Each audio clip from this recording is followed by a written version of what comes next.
Okay? One thing we got to do is we got to stop waiting for somebody else. Take it upon ourselves. Take it upon you. Okay? Take it upon you. Please take ownership, all right? Hey, you know, sometimes in this game, we play the game for specific reasons. Okay? And sometimes we play it for our family and for our loved ones.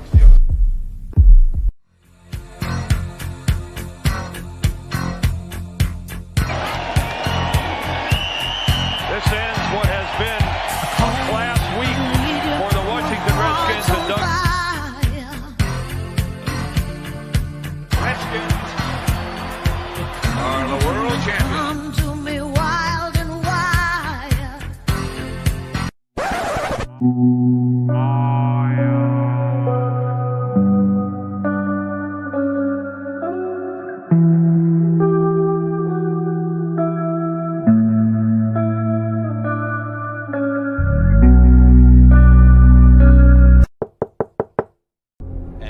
Our new head coach of the Washington Redskins, Coach Ron Rivera.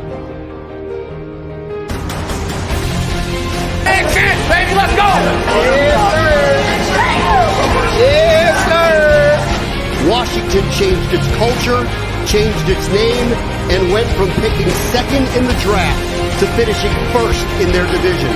The Washington football team has won the NFC East.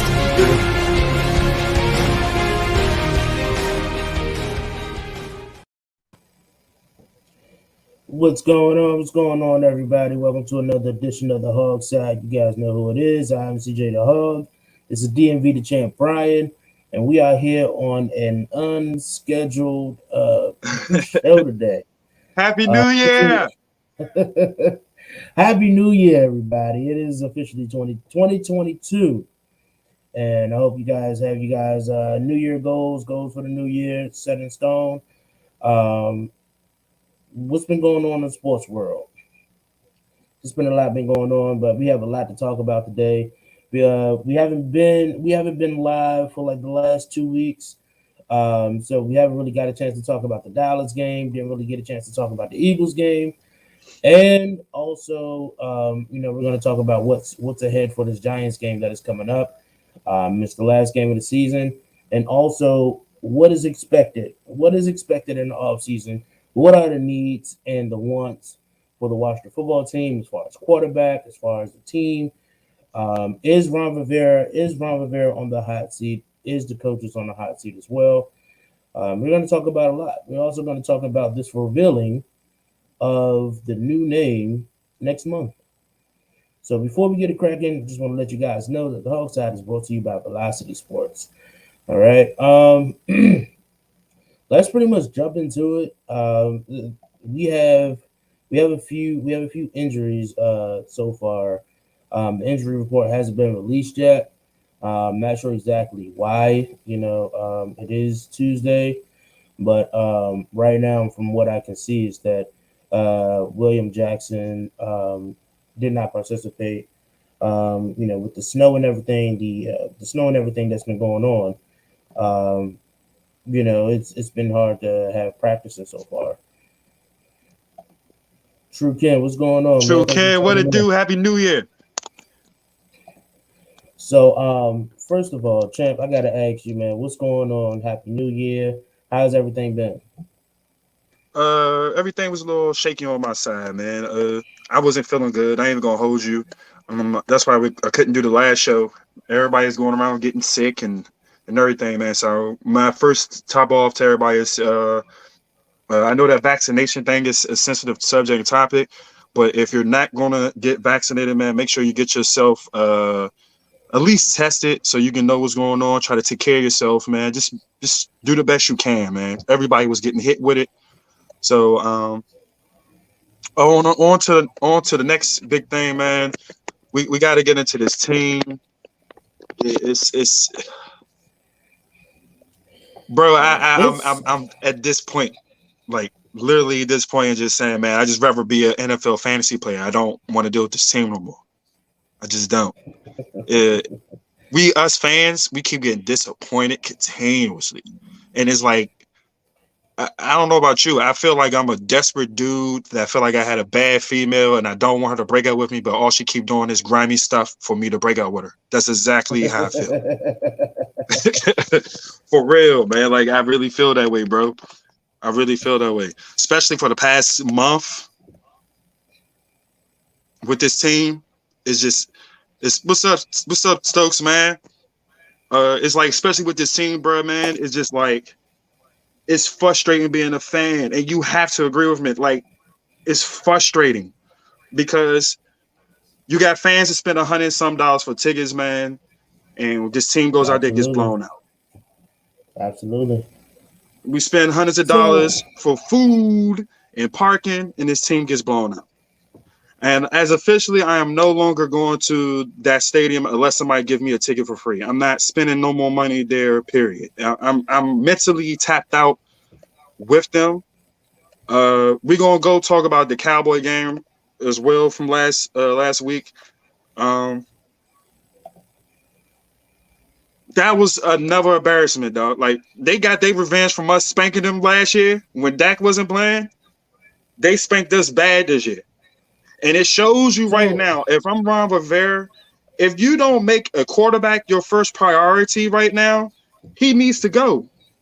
If he drafts another fucking defensive player, unless it's a top tier, top 5 type of player, don't draft no more defense right now, dog. We need offensive help bad. Yeah, definitely. I definitely understand that. So no disrespect to my man Heineke, dog. You know I've been rocking with Heineke the whole season. Cuz can ball. He can ball. I'm not going to take that from him. I literally watched this dude get better. I watched the dude. He makes mistakes because this is really, like I said, this is really his rookie season. I feel like right now, me and you, we can both evaluate what we've seen from him. Me personally, me and you talked about it last time we was on here. If you can't bring in either Russell Wilson, Aaron Rodgers, and Deshaun Watson stated he doesn't even want to play here, so we're going to have to we'll scratch that out. If you can't get like Carr, Wilson, or Watson, or somebody or Aaron Rodgers, somebody is a big dog, there's no point of us trying to find another quarterback. Unless we're going to draft one. And there's no good ones don't come out till the next season. This season coming out, ain't no outside of Pickett, unless we're going to move up to get Pickett. I don't see us doing anything. We're going to be stuck. So if we're going to be stuck, in my eyes, we might as well right now. Why don't we just continue to build around Heineke right now?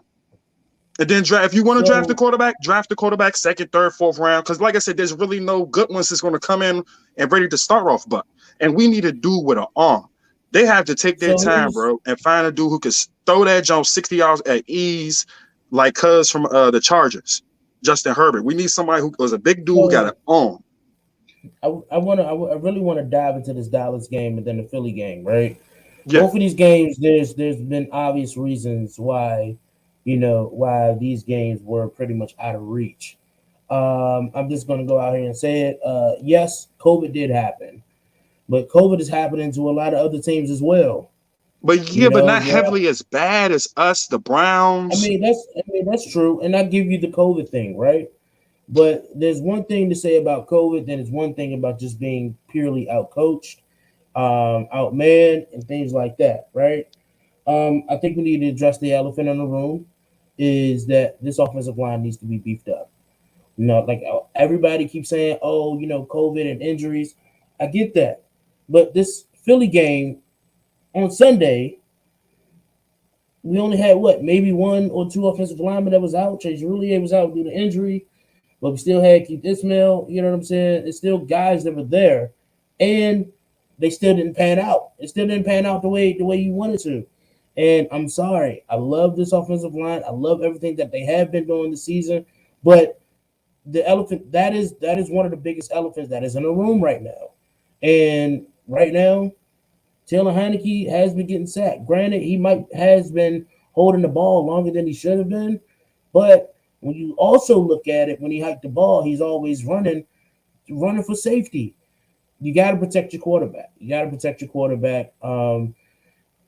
I understand that injuries hit the offensive line a lot, but that's when you got to get the guys who can step up in the midst of these guys. That's why it's a 53-man roster. So this offensive line needs to be beefed up. Michael Parsons had a field day for both games. Fletcher Cox had a field day. Brian Kerrigan had a field day.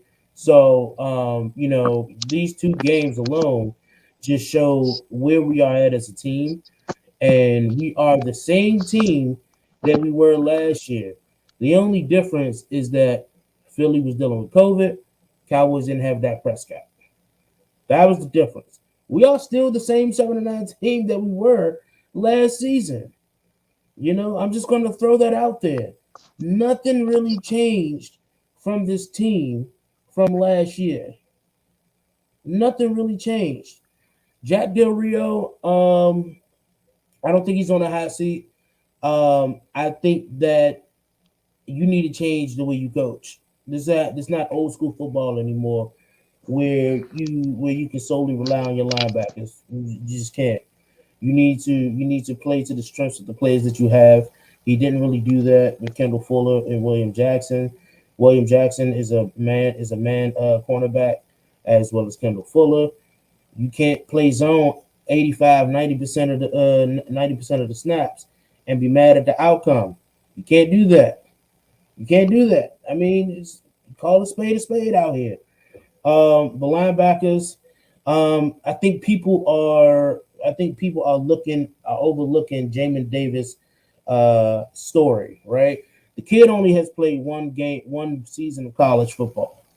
All right, he only played one season of college football. So there are going to be a lot of intangibles. There's going to be a lot of things, a lot of flaws that this kid has. He isn't Michael Parsons. Michael Parsons is by far the better linebacker in that draft class of linebackers. Well, let me stop you right there. This comes back to this is everything you saying. I 100% agree with you on it. But this is the problem I have. We have a coach that wants to be a damn general manager. Oh, man. He must have accident. Well, technical difficulties. I'll keep it moving. We have a coach that wants to be a general manager. And the players he's brought in, he has a couple he brought in that sort of panned out. Then he has ones he just hasn't worked. He tried to do everything from Carolina and bring it over here. And correct me if I'm wrong, if that relationship in Carolina didn't go the way it's supposed to go, because I do feel like they did him dirty a little bit, or just a little bit, but they was moving in a newer direction. The game has changed. And Ron and Del Rio, they had that old school mentality, so that's the reason why things have changed. I get that part. The problem I have with Ron is he needs to pick and choose this season what exactly he's going to do. Like, he has to. You can't sit here and say, yeah, I want to continue to coach and be a GM. You're failing at both of them right now. You're failing at both of them right now as we speak. And like you said, I don't think Jack Del Rio's on a hot seat right now. I think he needs to change his coaching scheme up. I think he needs to be on the field instead of in that booth. But the main elephant in that room is Scott Turner. He has to go. And I've been screaming this since week 2. You can easily tell when an offensive coordinator has a scheme. That dude has no scheme. So it's funny, right? Because I was sitting back and in December, I was sitting back and I was looking at, I was evaluating, these guys and looking at Scott Turner as a whole. And people say, oh, you got to give Scott Turner some credit. You got to blame Heineke. I'm like, blame both of them. If you're going to blame one, you got to blame the other.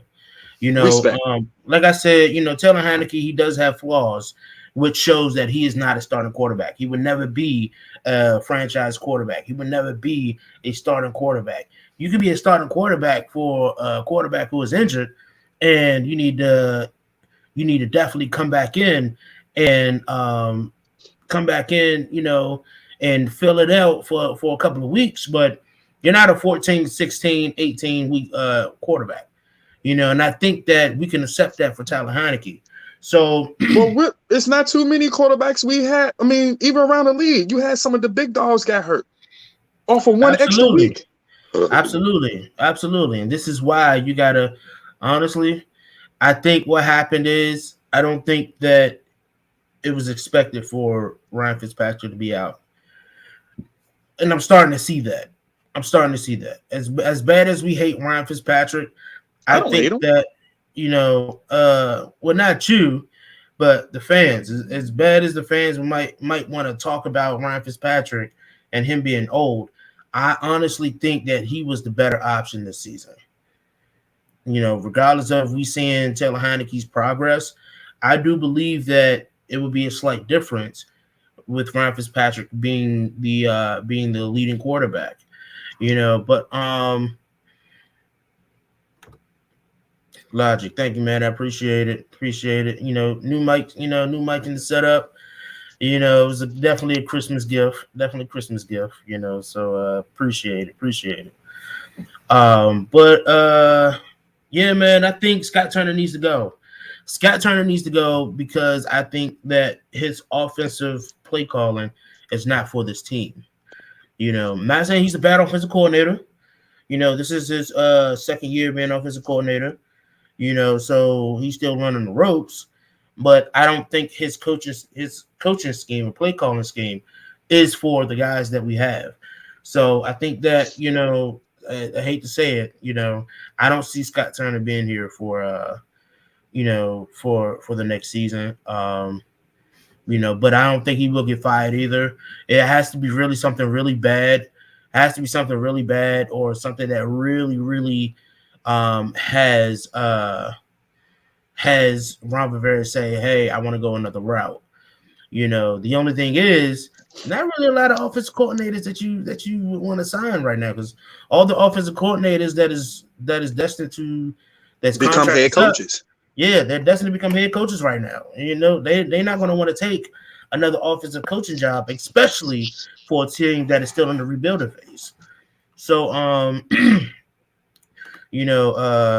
do want to take away from this whole the quarterback situation, right? Okay. Now, there's a lot of people saying, we should go get Russell Wilson. We should go get Aaron Rodgers. We should go for a quarterback. But my thing is, who's going to protect these guys? That's my question. Who are you going to protect these guys, right? You're going to give up the farm for Wilson. You're going to give up the farm for Rodgers. You're going to give up the farm for Watson. We ain't going to have nothing to build up with in the draft. A lot of the money that we are structured to have in the offseason will be going to our top players. So, again, where does the line lies for this offensive line? We can't keep putting Band-Aids on this offensive line, folks. I'm the one to say it. Coming from an offensive lineman, you cannot keep putting Band-Aids on this offensive line.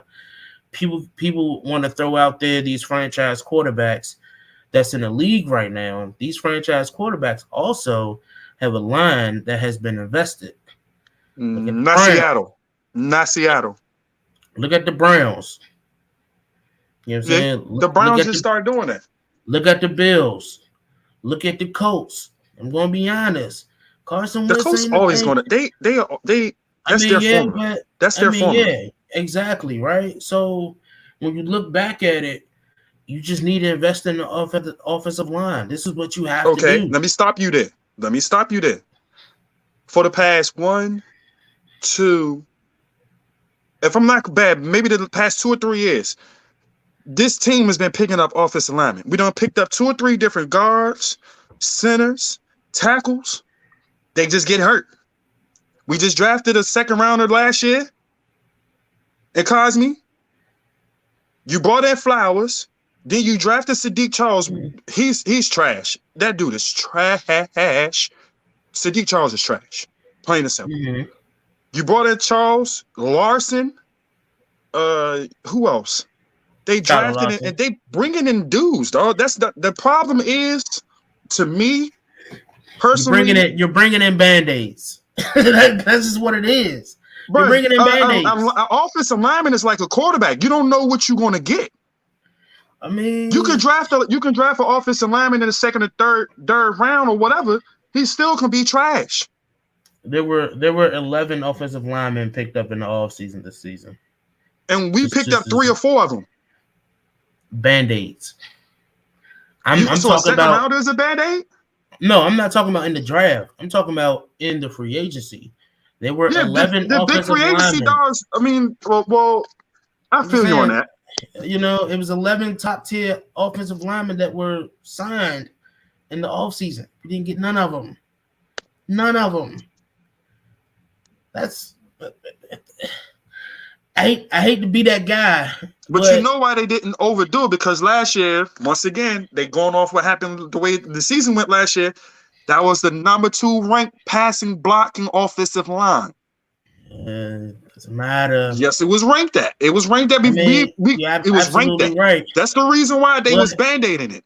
was it ranked like that because of COVID? No, this was what's more from last year. Yeah. It's possible. Same as the defense. We was playing. I told you this defense last year was playing nothing but 3rd and 4th string quarterbacks, and now we got the chance to experience what happened to these other teams last year. Absolutely. Dude, the season was over to me when we couldn't win. What 2-3 weeks ago? Mm-hmm. When we lost to Philly the first time, all we had to do was win one goddamn game. We was solidified in there. And we got spanked. And we played with some dude I never heard of. He came literally off the couch. Mm-hmm. And he had to come play quarterback with for us because of this COVID thing. So once again, like you said, there's no excuse. There's no excuse about it. But everybody keeps saying the line. If you're gonna upgrade the line, then you gotta bring in somebody like David Bakhtiari. You gotta bring in, like you said, a big dog. But that's another big dog that's hurt all the time. And you should know this because when it comes to the line, defensive line, offensive line, they're gonna get hurt. They're gonna get rolled up on. Period. We need elite, talented players. You need an elite quarterback. We need another receiver for Terry. Here's what I say. I think honestly, we don't need to get like a full stacked elite offensive line. We need a left tackle. We have Sam Cosmi, and we need another guard. Because I'm just gonna put it out there. Brandon Scherf won't be there next year. I wouldn't be honestly. I mean, if he's not there next year, I wouldn't be surprised if they do. Or if they franchise, no, they can't franchise tag him. Never mind. Unless by some miracle, his agent says, you know what, let's bring the pipes down a little bit. Let's just see what we can. Let's see what we can go at. But I doubt that's going to happen. Brandon Scherf definitely is going to go somewhere to a team that is definitely Super Bowl, contender worthy right now. So, I just doubt that he will be here next season. He probably go to San Fran or the Rams. What I want to do, what I also want to do is I just want to, for a little bit, I do want to throw out there a few of these guys that will be in a free agency. Brought to you by Spot Track. Okay. So,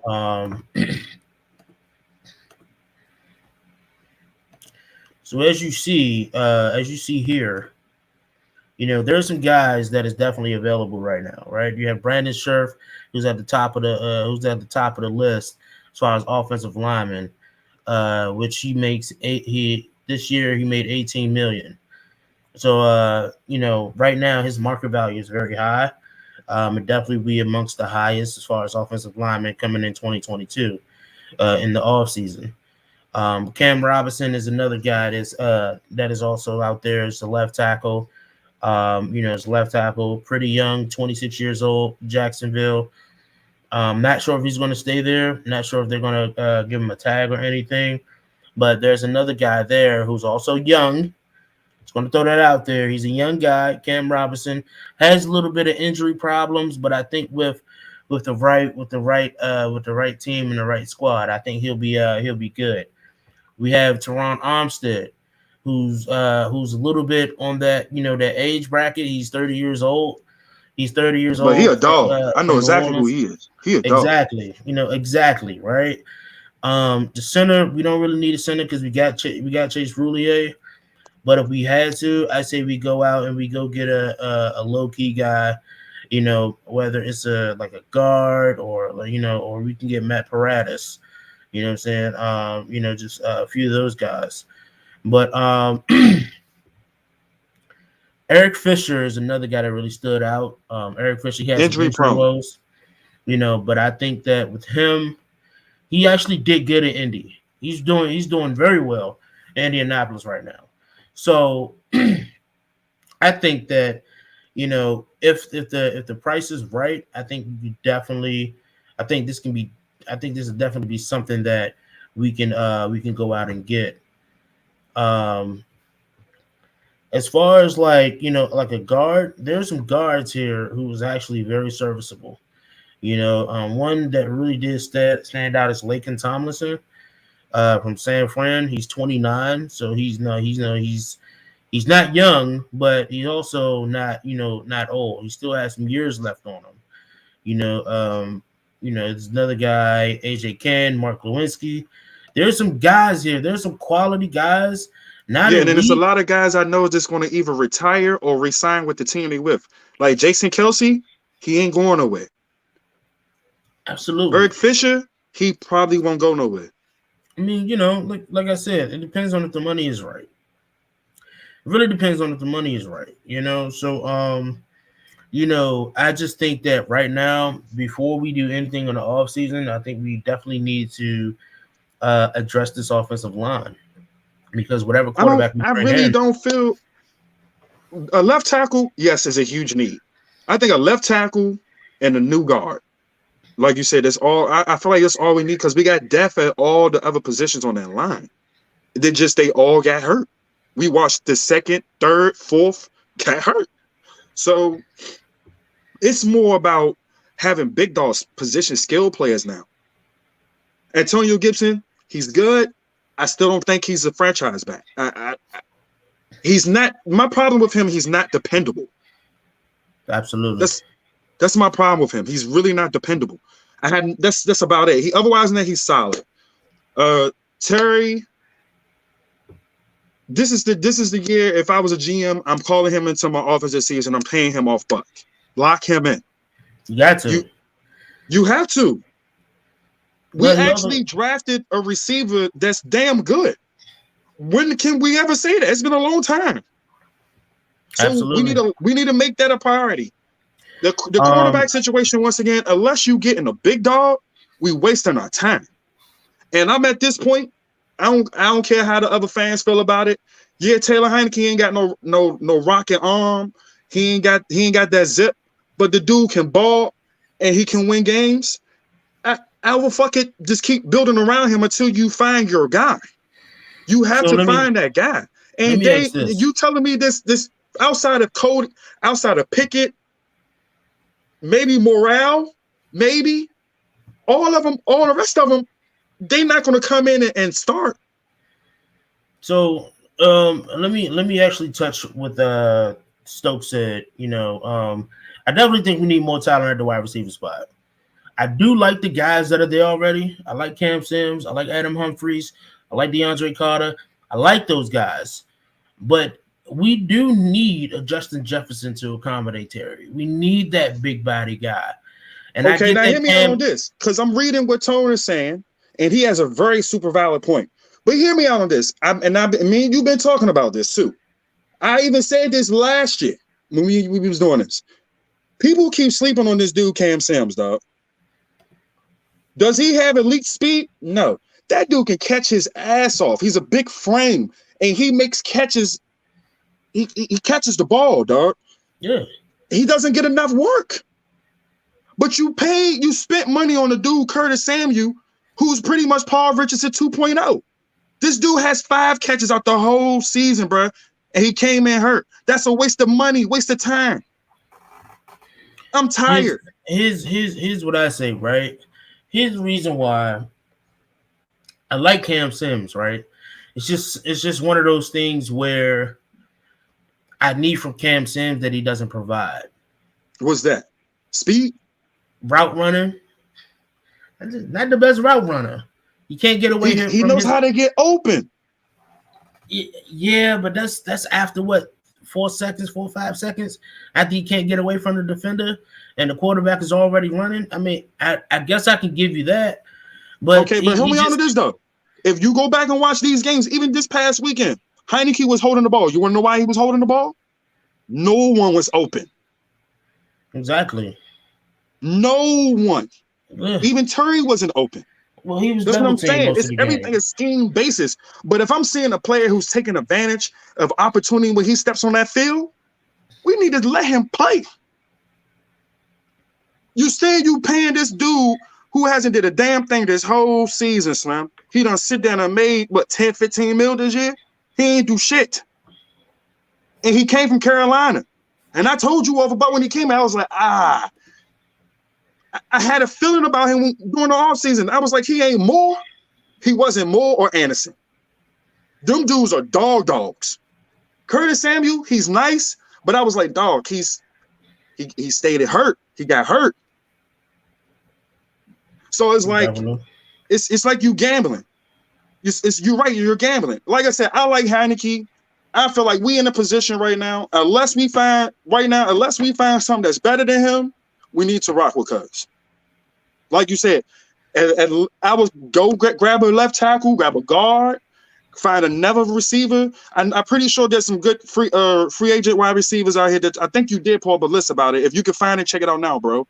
There's some good free agent wide receivers that's coming out next year that we can aggressively attack. And I feel like we should have did that this year, but Ron took what Ron wants to trust. He asked the fans to trust him again on his GM skills. So here's the thing, right? So here's the issue that I have. Cam Sims, DeAndre Carter, and Adam Humphries are all free agents this year, right? I will bring back Adam Humphries. DeAndre Carter, you bring him back. Here's the thing that I have an issue with is I think that if Cam Sims get expensive in the free agent, I think Washington's going to let him go. Here's why. Like you said, I see a lot of good things in Cam Sims where there's going to be a team that is going to just be like, you know what? I like this kid. I like what he's saying. I like what I've seen from him last season.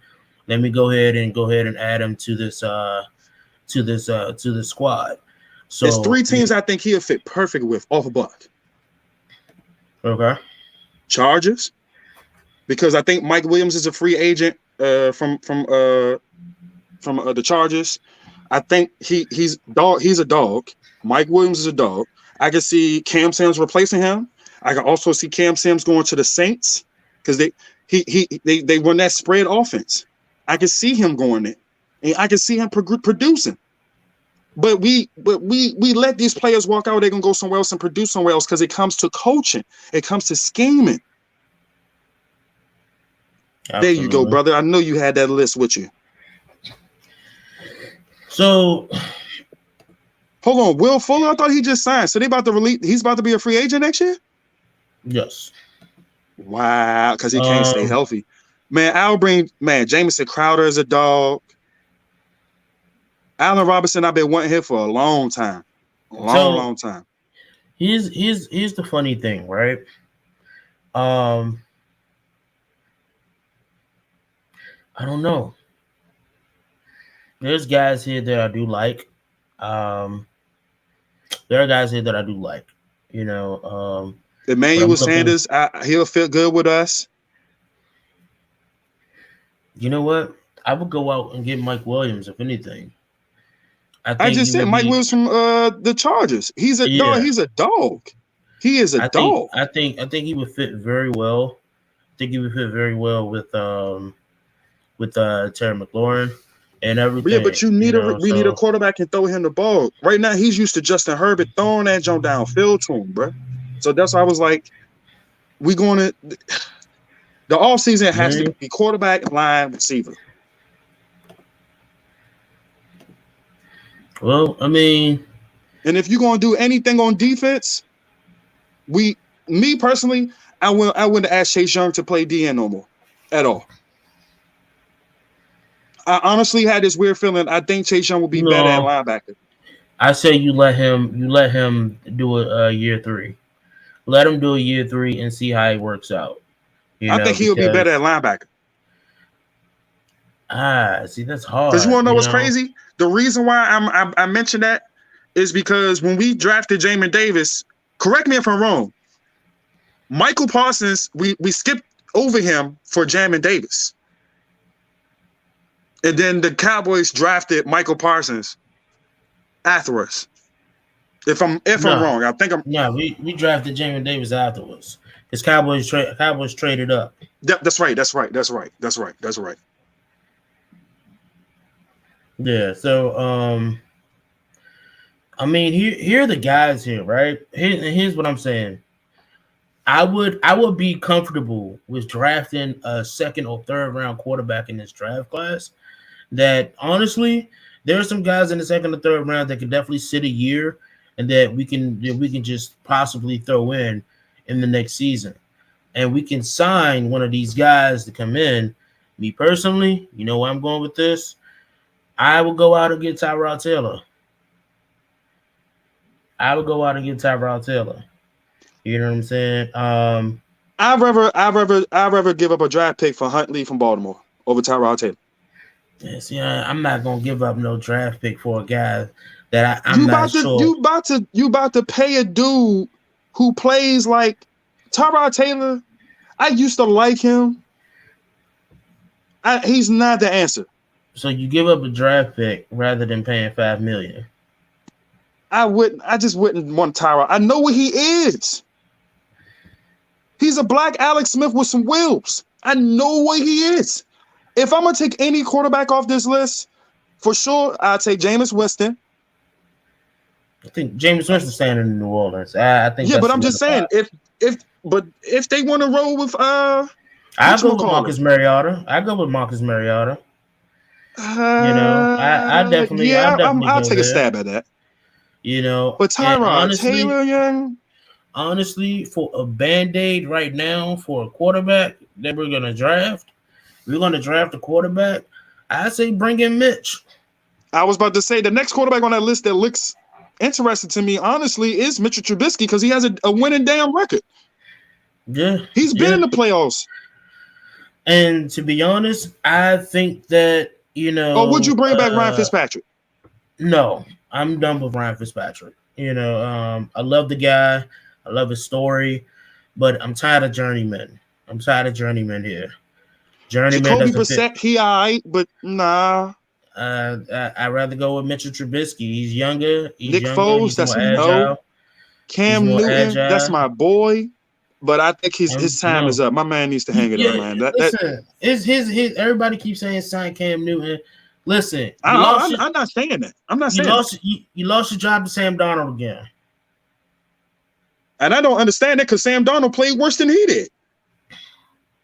It's like I'm done with the Cam Sims debacle. It's just not going. That free agency list doesn't even look good. The college list doesn't even look good. That's what I'm saying. If you sit here and actually think about it. I'm going to say this. The college aspect of it. Hold on, man.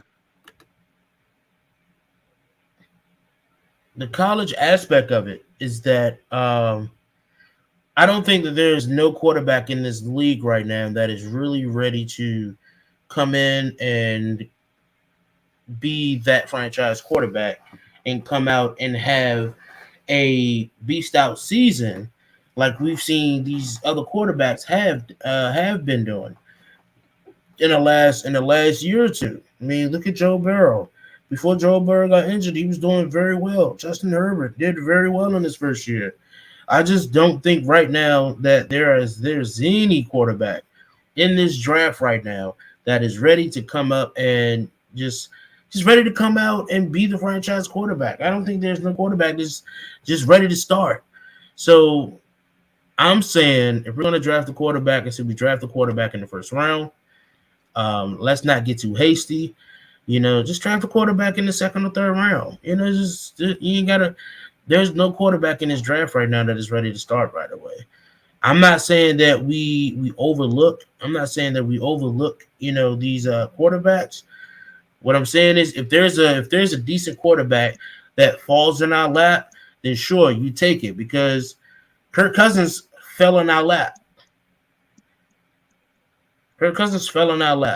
And as much as we can say about,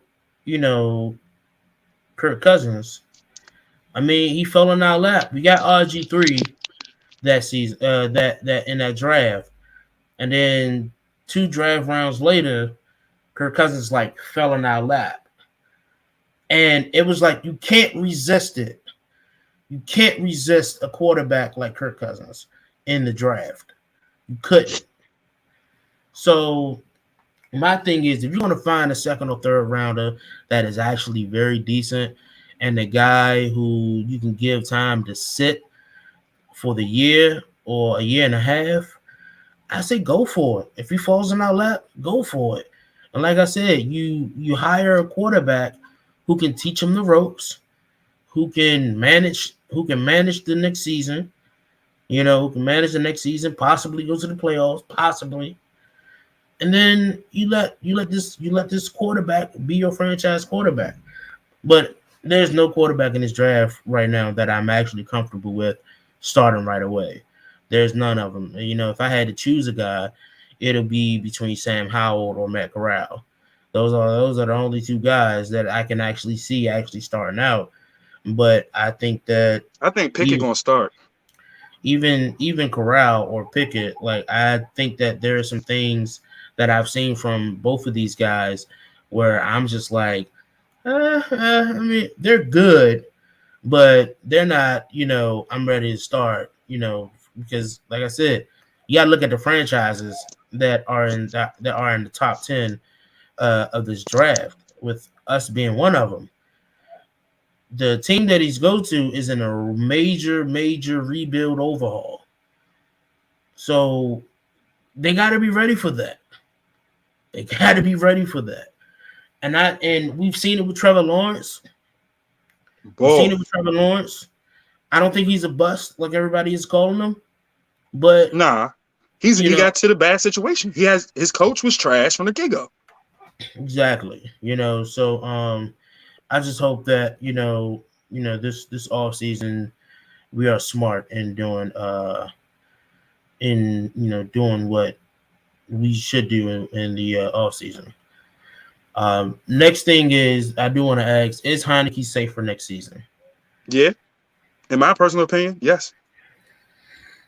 I want to hear you guys' comments. So definitely comment below as we are discussing this topic right now. Is Heineke safe for next season?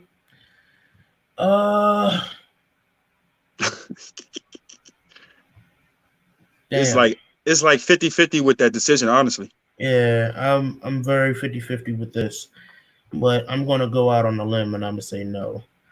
And the reason why is I love Taylor Heineke. I love what he brings. But Stokes did say something that I really had to agree with. Taylor Heineke holds the ball kind of long, but when he has time, he does make plays, but it's not consistent enough. And that's just me reevaluating this whole season with him being under center. Granted, the offensive line was dealing with COVID. He had a few banged up injuries, banged up games, but at the end of the day, I don't think that he's consistent enough to. I think we've seen the peak and the consistency, and now it comes to a point where Ron Rivera is just saying, "Hey, we're going to go with Kyle Allen this last game." Other than that, you would have just go ahead and let Taylor Heineke play this last game if you are. Oh, so Kyle Allen's playing this week against the Giants? Yes, Kyle Allen is set to play Sunday. From what we heard, I don't like dude, dog. He's reckless. I do not like dude at all, man. He is, but and I hate to be the guy that says this, but as much as how we feel about Kyle Allen, right? What I've seen when he was in the game is that this kid just has a little bit more than what Taylor Heineke has, right? And just arm talent. That's it. Arm talent, precision, better precision, reads. I think he has better reads. I think he read blitzes more. I think he just those things is what Ron Rivera was looking at. And trust me, as much as he wanted to go with Taylor Heineke, he just said, hey, I got to go with the better option at this point for this last game. Taylor Heineke is banged up. If we're going to bring him in next season, I don't want him to have any long lingering injuries, because this Giants game is going to be brutal. It is going to be brutal because the Giants isn't no slouch. This is a rivalry game at the end of the day. We already beat them once this season. They're going to look to split it. They're going to look to try to split and get this win on us, and they're on a higher up because they're like, hey, the Eagles and Dallas was able to run through them. Maybe we can do the same, since they are doing very poorly right now. So, man, I'm just going to say I don't think he's safe. I think that he has done what he's supposed to do to be able to be offered a spot back in the training camp, but we already have him locked up for like 2 years.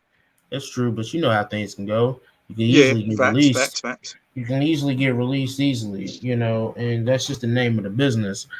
Are you going to take the penalty for Taylor Heineke? It really depends on the guys that you bring in. The guys that you bring in just does better. That's just put the painting on the picture.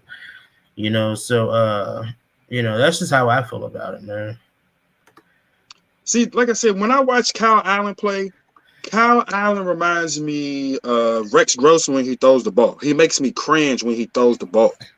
That's just me. And then, like I said, I done seen this dude play. This the same. Matter of fact, this the same dude. Correct me if I'm wrong.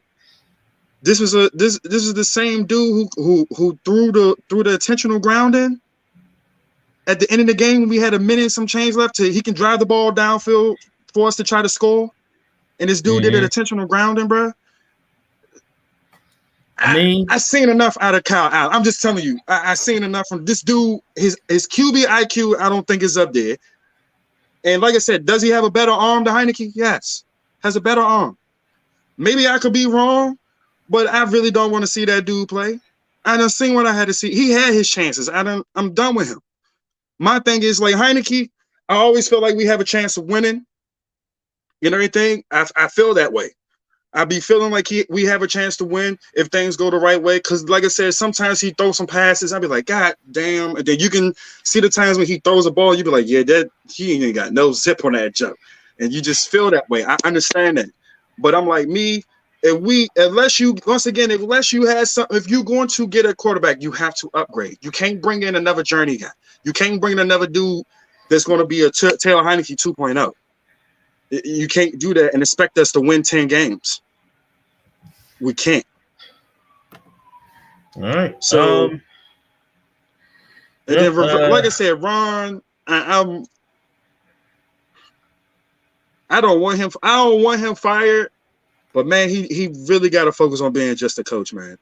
I don't like his personnel decision making. Well, here's the thing, right?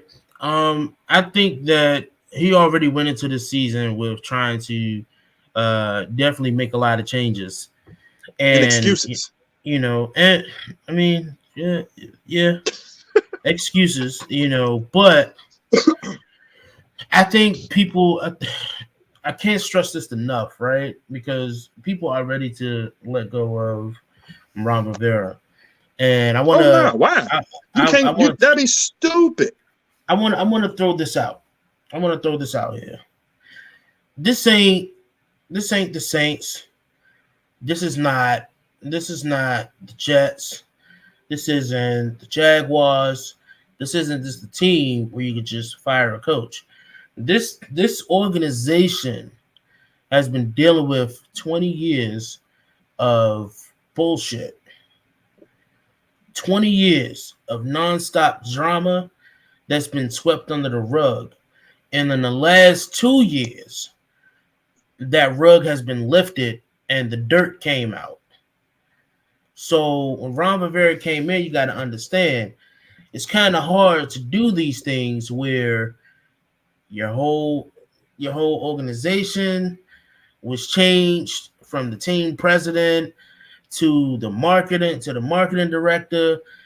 it's a lot of things that is changing this organization. You know, the player personnel we now got 2 GMs instead of 1. You know, so it's a lot that is going on right now, and everything is still trying to be figured out. And people say, well, it's year 2. How you still trying to figure things out? And I'm like, Rome wasn't built in a day. This organization is not going to be fixed in 2 years. This is 20 years of nonstop dirt that has been piling up and piling up. 2 decades. And you expect for this coach to come in. He promised you a culture change. He didn't give you a timeline of when this culture was going to change. He did say he was going to change the culture, but he didn't give you a timeline to when this culture was going to be changed. This culture can't be changed. It might not be changed for another 3-4 years. But he's trying. They doing all the right things. They trying to give you guys the right things. You know, there's a rumor out here that says that they're moving out Loudoun County to get a dome stadium. I'm not going out there, my brother. I'm telling you that. You know, as much as I hate Loudoun County, you know, I am glad to hear that there's a new stadium in the works, because the FedEx They changed the name to Virginia Commanders. That's not a Washington team. You're going to lose you already losing the fans in this city. In this city. I mean, listen, then you want to move the team to Trump State? Dog, you're going to lose it. You might as well just call them the Virginia Commanders or the Admirals. I'm not repping their team, bro. Here's the thing. I want you to hear me out on this, right? The team was in DC. The team got a chance to establish something in Maryland. I mean, it don't hurt to give the whole DMV a chance. You know what I'm saying? That's how I looked at it. Bro. We had a chance. Hold on, wait. We had a chance in DC with the RFK Stadium, and there's been some good things there, right? We moved to Maryland. Ain't really been good things there. Maybe 2 or 3 playoff appearances. You know? But a whole decade and some change since 97, you know? FedEx Field was built in 97. Don't seem that long, right? Don't seem that long. No, that seems a long time, bro. I know, but I'm talking about when I say 97, people's like, FedEx Field got built 97 is in 97? about what, 20? You're looking at about 25, 26 years from ago. Yeah, 25 years. That stadium is old.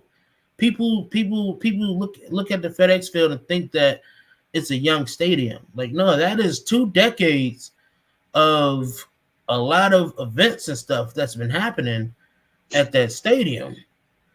So, yeah, the stadium is old. It's worn out. It needs to be upgraded.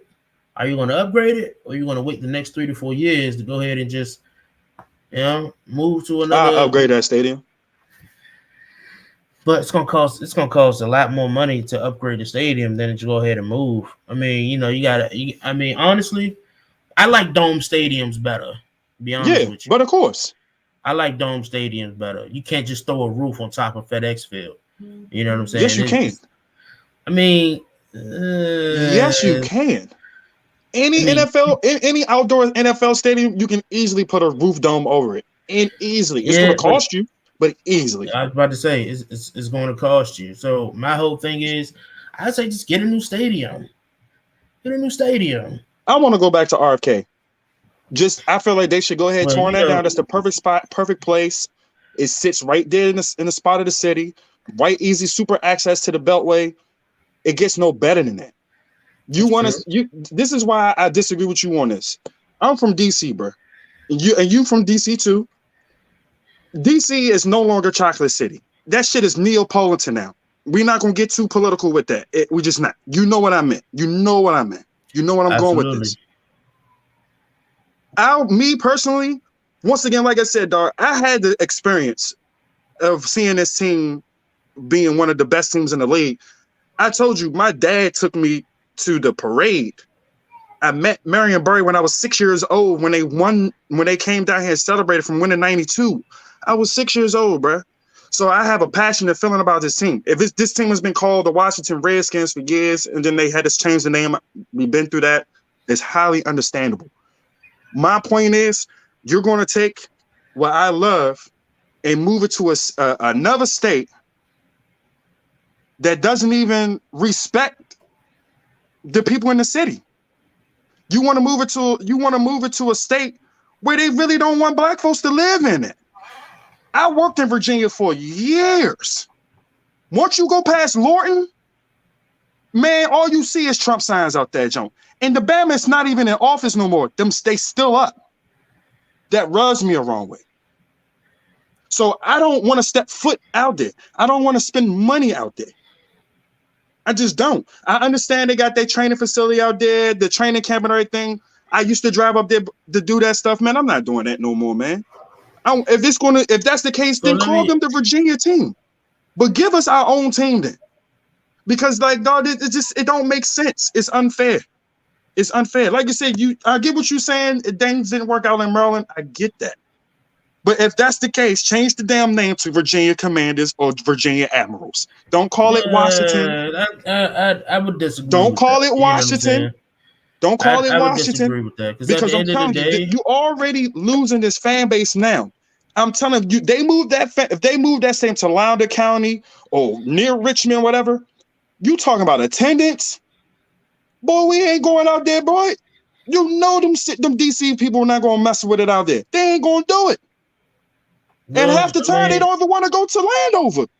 So what makes you think they're going to really want to drop? It's going to be all Virginia people that's going to go to that game. Honestly, I think, we all need to keep an open mind about this, right? Because at the end of the day, there's no metro access going to go out there. You get what I'm saying now? There's no metro access if wherever they put that stadium, unless that joint's going to be in what? If it's going to be close to the Pentagon or something, it's got to be metro accessible. You forgot people catch the train to go to these games. That's what I'm saying. You got to think about that. Virginia is limited on public transportation. They're limited. Man, I get it. And like I said, this is 5 years in the making. You know what I'm saying? So anything can change from now to 5 years.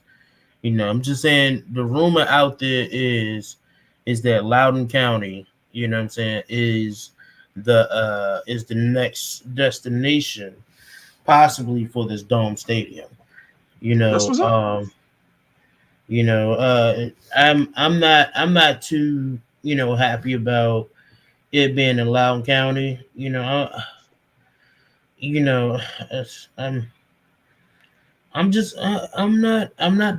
not that happy about it, but here's my thing. Like I said, the way I took it was, the way I took it as to just a new change. It's a new change, right? And like I said, DC had their chance, Maryland had their chance, so it's only right to give Virginia the chance, you know what I'm saying? And I think the furthest the Metro does go out there is Dulles. You know what I'm saying? But I don't know. Like I said, I'm not very happy about this rumor, you know what I'm saying? I'm pretty sure it is just a rumor. I'm not sure yet. Definitely there would be more, news and updates as they give out more details on this, but let's talk about this new name. Today's news. Yeah, let's talk about today's news. So this morning, if you have put in a vote for a team name, as a Washington team fan, you should have received an email from the team president himself, about pretty much the whole news. That's how I figured out. I didn't go on Twitter. I actually got an email from the Washington football team. It from Twitter. Yeah, I got an email this morning from the Washington football team team president. Like they sent like a corresponding email, and it was pretty much detailing about the new name change and stuff like that, and that there will be a revealing on February the 2nd 2022. So 22222. So the new name is revealing, is a reveal. I actually have the video here so that you guys Wait, can look at. it's with Jason Wright. Yeah. That dude had Here's, one job to do. One job. and He here's failed. Take every step of the process seriously. And the destination is a sum of all those parts. Before we dive into what's coming next, and trust me, it's time to get excited, let's recap our journey to date.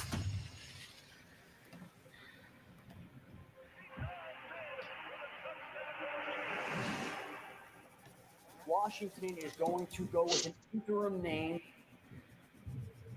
We are on the brink of starting a new chapter.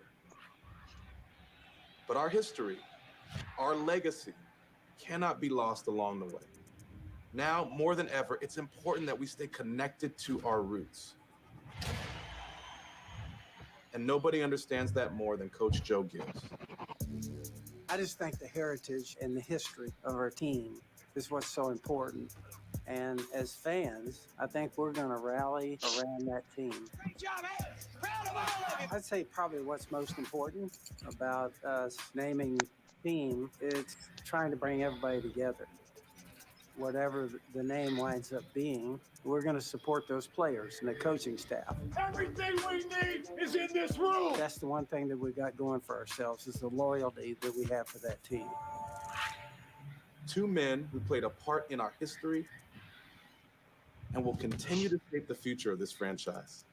Doug Williams and Martin Mayhew. Catch, man. Catch. Man. Good to see you, man. Man, how you doing? I'm doing great. Yeah, you know, when you look at this organization, man, it's all about football. You know, having you here, having me here, having Jason here, he's putting people in place so the right kind of people to build it. No, I agree. We've both been Redskins all our life. Yeah. But, you know, things was about to change. I said, you know what? Whatever the change is, I'm hugging it. Yeah, and I hope it's something that kind of embraces, you know, DC and culture we have here. I think the fans want to see excellence in our branding, how we pull this off, and how we play on the field. No doubt about it. You know, we're going forward. And that's what the rebrand is all about. I can't wait to see the team on the field and the fans in the stands with the rebrand on. It's going to be nice. Yeah, it's going to be nice. Doug Williams will be back in. You better bet on that, because Doug Williams is a competitor.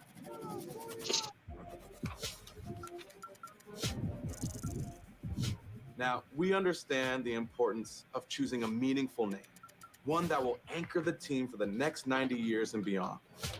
We're in a pivotal point in history. I think that moving forward, it's going to be really great. I think the name should encompass honor and respect and pride and family.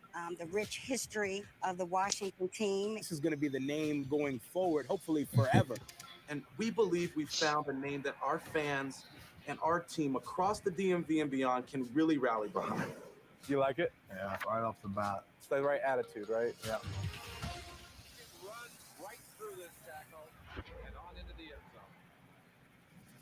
Fan feedback has been crucial as a part of this process. And over the last 18 months, many of you have shared very vocally your love for one name in particular, Wolves, and specifically Red Wolves. We noticed this early on, and we immediately started exploring it as a serious contender. And it made it all the way through to the end stages of the process. The legal team is part of the creative process, but also engaging in very technical work, right? Looking at all the similar names and logos that might be out in the marketplace and how to make sure that you create enough distance from rights that other folks have that you don't get yourself in. Tell me that y'all don't look sweet. The intellectual property landscape is extraordinarily complicated for something like this that's going to be this famous and this widely used. As a result of the comprehensive vetting process that we had to go down, we became aware that these names were not viable options because of existing trademarks held by other teams. It's bullshit. What a tremendous play, but the key to this play was motion. So to get you excited for what's next, let's move on to where it all starts and ends, on the field. You're just one offseason away from seeing the new name and logo in action on game day. It means a lot to be a part of putting together the first roster to play under that new brand and something that's going to be lasting. So I'm really excited about that opportunity. If that doesn't feel real yet, maybe a glimpse into our progress on helmets and some really dope jerseys will do the trick. Now this is looking good. It's a clean uniform. I'm a guy, I believe in clean uniform. You just got the number and the uniform. Man, you can tell that joint's gonna be the Commanders, dog. It's lame as hell.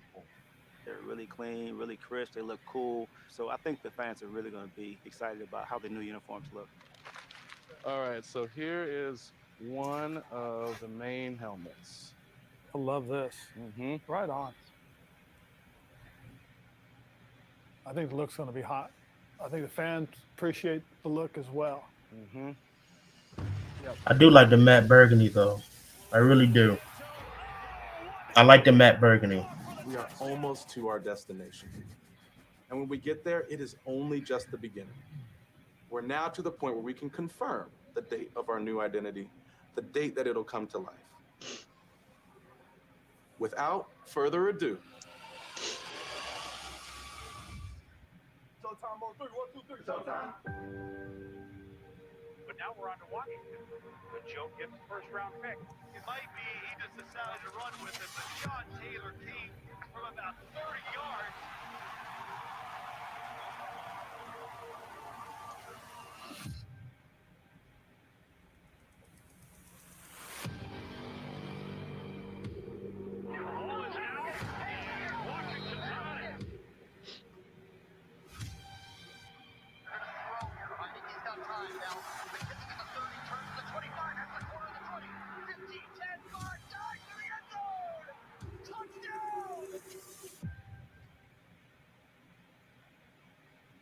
I'm glad. They say early next year. I didn't know what early next year was. It could have been March, April, May. It'll be great leading into the offseason to know who we are and what we have going. Yeah, I'm looking forward to it. That's going to be exciting, man. That's going to be fire.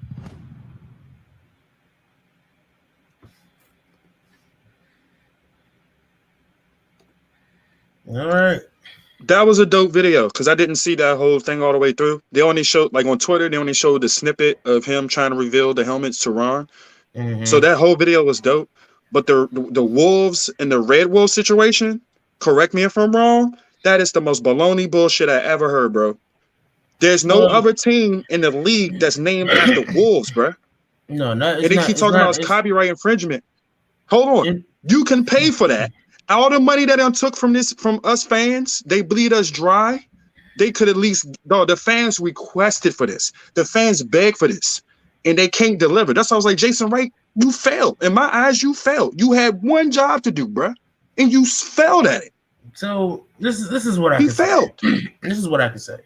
I am a little disappointed in this, in the fact that the Red Wolves is no longer an option. It's disappointing. You know, but I do understand the whole legal issue. You know what I'm saying? I do feel like, the fight could have been a little bit much better, but I think that I understand the legal thing. I did a one-on-one interview with the guy who bought all the trademarks, who bought a lot of the trademarks. So, and he was trying to, get Washington in on it. This was before the change and everything last year. By the name of Martin McCauley. I had an interview with him, was able to talk to the guy. Nice guy, good guy and everything. He had a bunch of the trademarks, Red Wolves being one of them, Commanders and all that. He had a lot of trademarks, at least like 70 of them. One thing that I do understand is that legal issues are legal issues, right? And it's not, there's no other team in the NFL that has this trademark, but there's a college team who both have Wolves and Red Wolves. And, it's not that they can't use it. It's that they can't, the NFL team cannot make it their own. Right. So I do understand, they want a name where they can make it their own. And there's another team that has the copyrights to Wolves and the Red Wolves. I do understand it, not being their own, so they're moving on. Here's the thing that really stands out to me though is that I would be okay with the Red Tails. I would be okay with the Red Tails. The reason being, it would have to probably grow on me. The reason being is I know what the Red Tails are. I know what they represent. I know what they are. It's still a legacy. It's still a historic moment, So I'll definitely be down for it. I'm just not down with the.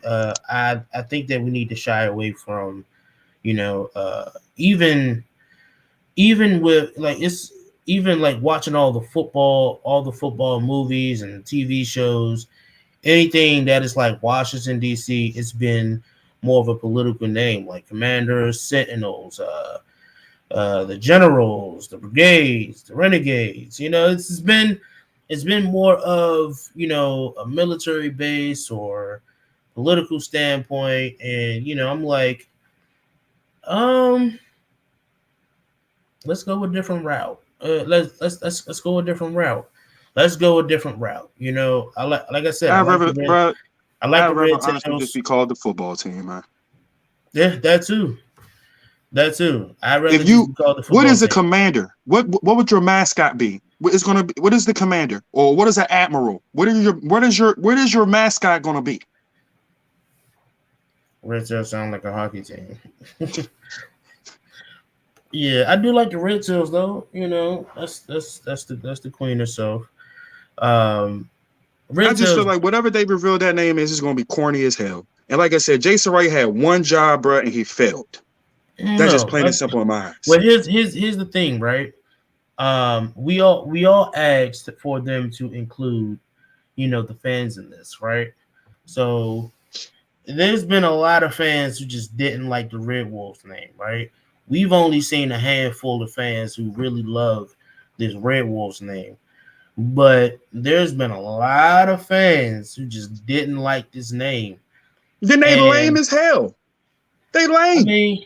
I mean, fans are fans, so bro, how can you get when you playing a team, dog, your team is supposed to have some type of swag to it. There's no swag to commanders, admirals, nothing. So what our mascot is going to be a white guy dressed in a commander suit? That's our mascot? If that's the case, you can kiss my black ass. That is trash. I mean, you ignore us fans who spend our hard-earned money. At the end of the day, this is what we asked for. This is what it is. This is what we asked for. I already expected for, this to go down the way it's going down. And at the end of the day, I'm gonna still support my team, regardless of, what it is. I will be definitely okay if we just stick to the Washington football team. Thank you. I'm okay with that. It kind of sticks now. It stuck with me. It grow on me. So, but because we don't have a mascot. We haven't even earned the right to have a mascot. I am open to it. Watching that video though, I watched this video a few times this morning, and one thing that I don't think anybody else really tuned into it is what they said was, it's going to be very good to be able to put together a roster with this new name. So, my whole thing is, listen, I don't know what the new name is going to be. I haven't really heard Commanders or the Admirals or anything like that. That's what they was talking about early this morning on Twitter. I doubt that is what it's going to be. People want it to be that. I doubt that is what it's going to be. I doubt they're going to go that route. You know what I'm saying? But I would say this is that if that's the ploy that you're going to take, then I'm all for it. If you feel like that this team name is going to draw in some guys, then sure, I'm all for it. But like I said, this is a new team name, new regime, new brand. So, like I said, I'm all down for it. it's it's all good. It's all good. I'm just pissed off. Like I said, I'm pissed off because they talking about moving my favorite football team that I grew up watching as a kid to Virginia. It's a rumor, though. It's a rumor. Me and you both know they've been highly anticipating trying to move that team to VA. Well, I've heard you about to give us a shitty name. I've heard Oxon You about to try to transport the team. We don't know if it's official, but you about to try to transport a team to Virginia or Maryland or Oxon Hill. I know Hogan's still trying to put his name in the bid to move it to Oxon Hill. You know what I'm saying? That's another smart location. You right by the harbor. It's shopping stores over there. It's food over there. That's common sense. Yeah, and it's metro accessible. Like I said, all of this is just rumors. All of this is speculation. You know what I'm saying? So you can't sit here and say right now, bro, it hurts in your soul right now because I know how much of a huge fan you are. You a fan like I am. It has to hurt. It has to sting, dog. We from the city. They taking away our team, and you just like, oh, it's okay. I can't go out like that. It's honestly it's not okay for me. But as a fan, I'm like this. If you just want us to win. I get it. Yeah, like if you feel like that is going to be better for the team in the aspect with honestly, I want a dome stadium. I don't care what nobody else say. I want a dome stadium. And right now, there's no place in DC that is like valuable and marketable. People say the RFK Stadium, but I'm gonna be honest, the traffic not all that good here. It's bad enough, and we don't really have sports here, you know what I'm saying, in DC. The traffic is horrible. So that's why I'm like, I kind of understand why it's hard to bring it back to the RFK Stadium or in DC in general. Because, I mean, to be honest, I'm just going to be honest. The traffic here is trash. The traffic here is trash. You know what I'm saying? So bringing every Sunday, just think about it. Every Sunday, every intersection in DC is going to be clogged. So that's money. But that's never been an issue before with RK. When you left our RK, you just hit on the Beltway, 295 South. The population wasn't what it is now. Yeah, it's not the same. It's not the same. I agree with you. There's more people here now. So I'm talking about all the intersections of DC. And like I said, it's just going to take a lot. It's going to take a whole lot. You know what I'm saying? Okay, hear me out on this, though. That trolley on Benning Road that me and you, that they took down there 20 years to build, that they barely use, that would be highly sufficient to use for fans to take them to the stadium. Like that would be getting used. That's making more money. Because right now, the taxpayers, they barely use the trolley, bro. But listen, though. But again, the traffic, though. That trolley still runs on the streets. Regardless. That trolley still runs on the streets. Just throwing that out there. Yeah, but I'm just saying, too, though. It's going to be positive and negative with that scenario situation. I definitely understand. But you talking about something that's out in the opening. It's plenty of space and everything. And then, like I said, also, this is why I feel like RFK, that spot is the best area. You got 8th Street down the street, which they done made. That used to be a popular black street. Right now, it's all ran by white folks right now with all these bars and all these fancy restaurants they building on there. I'm just thinking business-wise on that. Also, that makes all the sense if you want to go that route. They're building a stadium that's also trying to seat at least 100,000. At least. I don't think we're gonna ever I don't think Ron. I mean, what's your call is trying to do that anymore. But when I say this, they're looking for a stadium like that. That dome stadium is set to hit 90 to 100,000 at least. They're not trying to. I was told Snyder not trying to have that many people there no more because you got to think about it. He done closed the stadium we have now. Holds down there 100,000 people. The model that they showed. Like I said, this is all rumor and speculation, but the model that they showed, they said that the dome is supposed to seat 90 to 100,000 capacity for fans. And to be honest, there's no parking. You definitely need parking for that. And RFK, you tell me there's no parking at the RFK? They put the fields out there. Most of that. Well, I haven't Most of been over that. there in the hot. You talking about on the parking lot? Most of that is the new soccer fields now. It's the new soccer fields. So now it's like the fields at RFK. So like it's like multi-purpose fields. It's like 4 or 5 soccer fields, multi-purpose fields, that people can rent out and use, because there's a lot of softball and rugby tournaments and soccer tournaments that be happening in DC. So that's where all of that is. So it's not a big parking lot anymore. Half of that was taken over by them building the fields over there. So the next question is where the parking is going to be, and a lot of that with the parking lot over there is got to be restructured too, and it's still on federal ground as well. So it's just a lot that goes into. Yeah. You know what I'm saying? That's why. Like at first, I was mad about the whole trying to move it to Loudoun County, and I'm like, when they was explaining the rumor, and I'm like, okay, I get it. You can still do Oxon Hill, but I get it. Like they said it's right outside of Dulles Airport, so I get it. You know what I'm saying?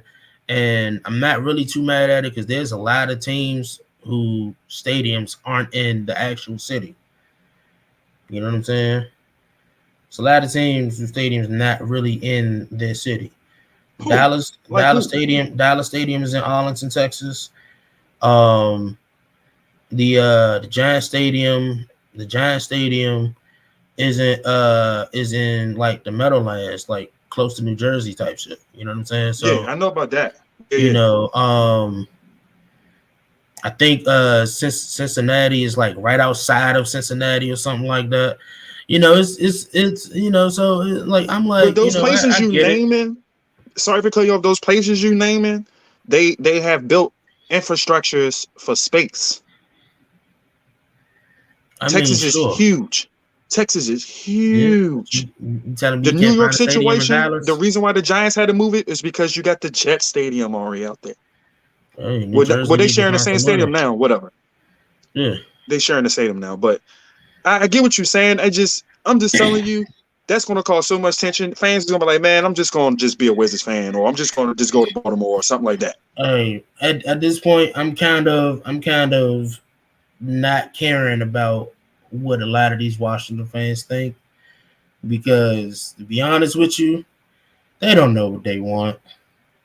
They say they want a quarterback, then they want a running back, they want a head coach, they want an offensive coordinator, they want a defensive coordinator, and I'm like, just let things work. This is all new. This is all new.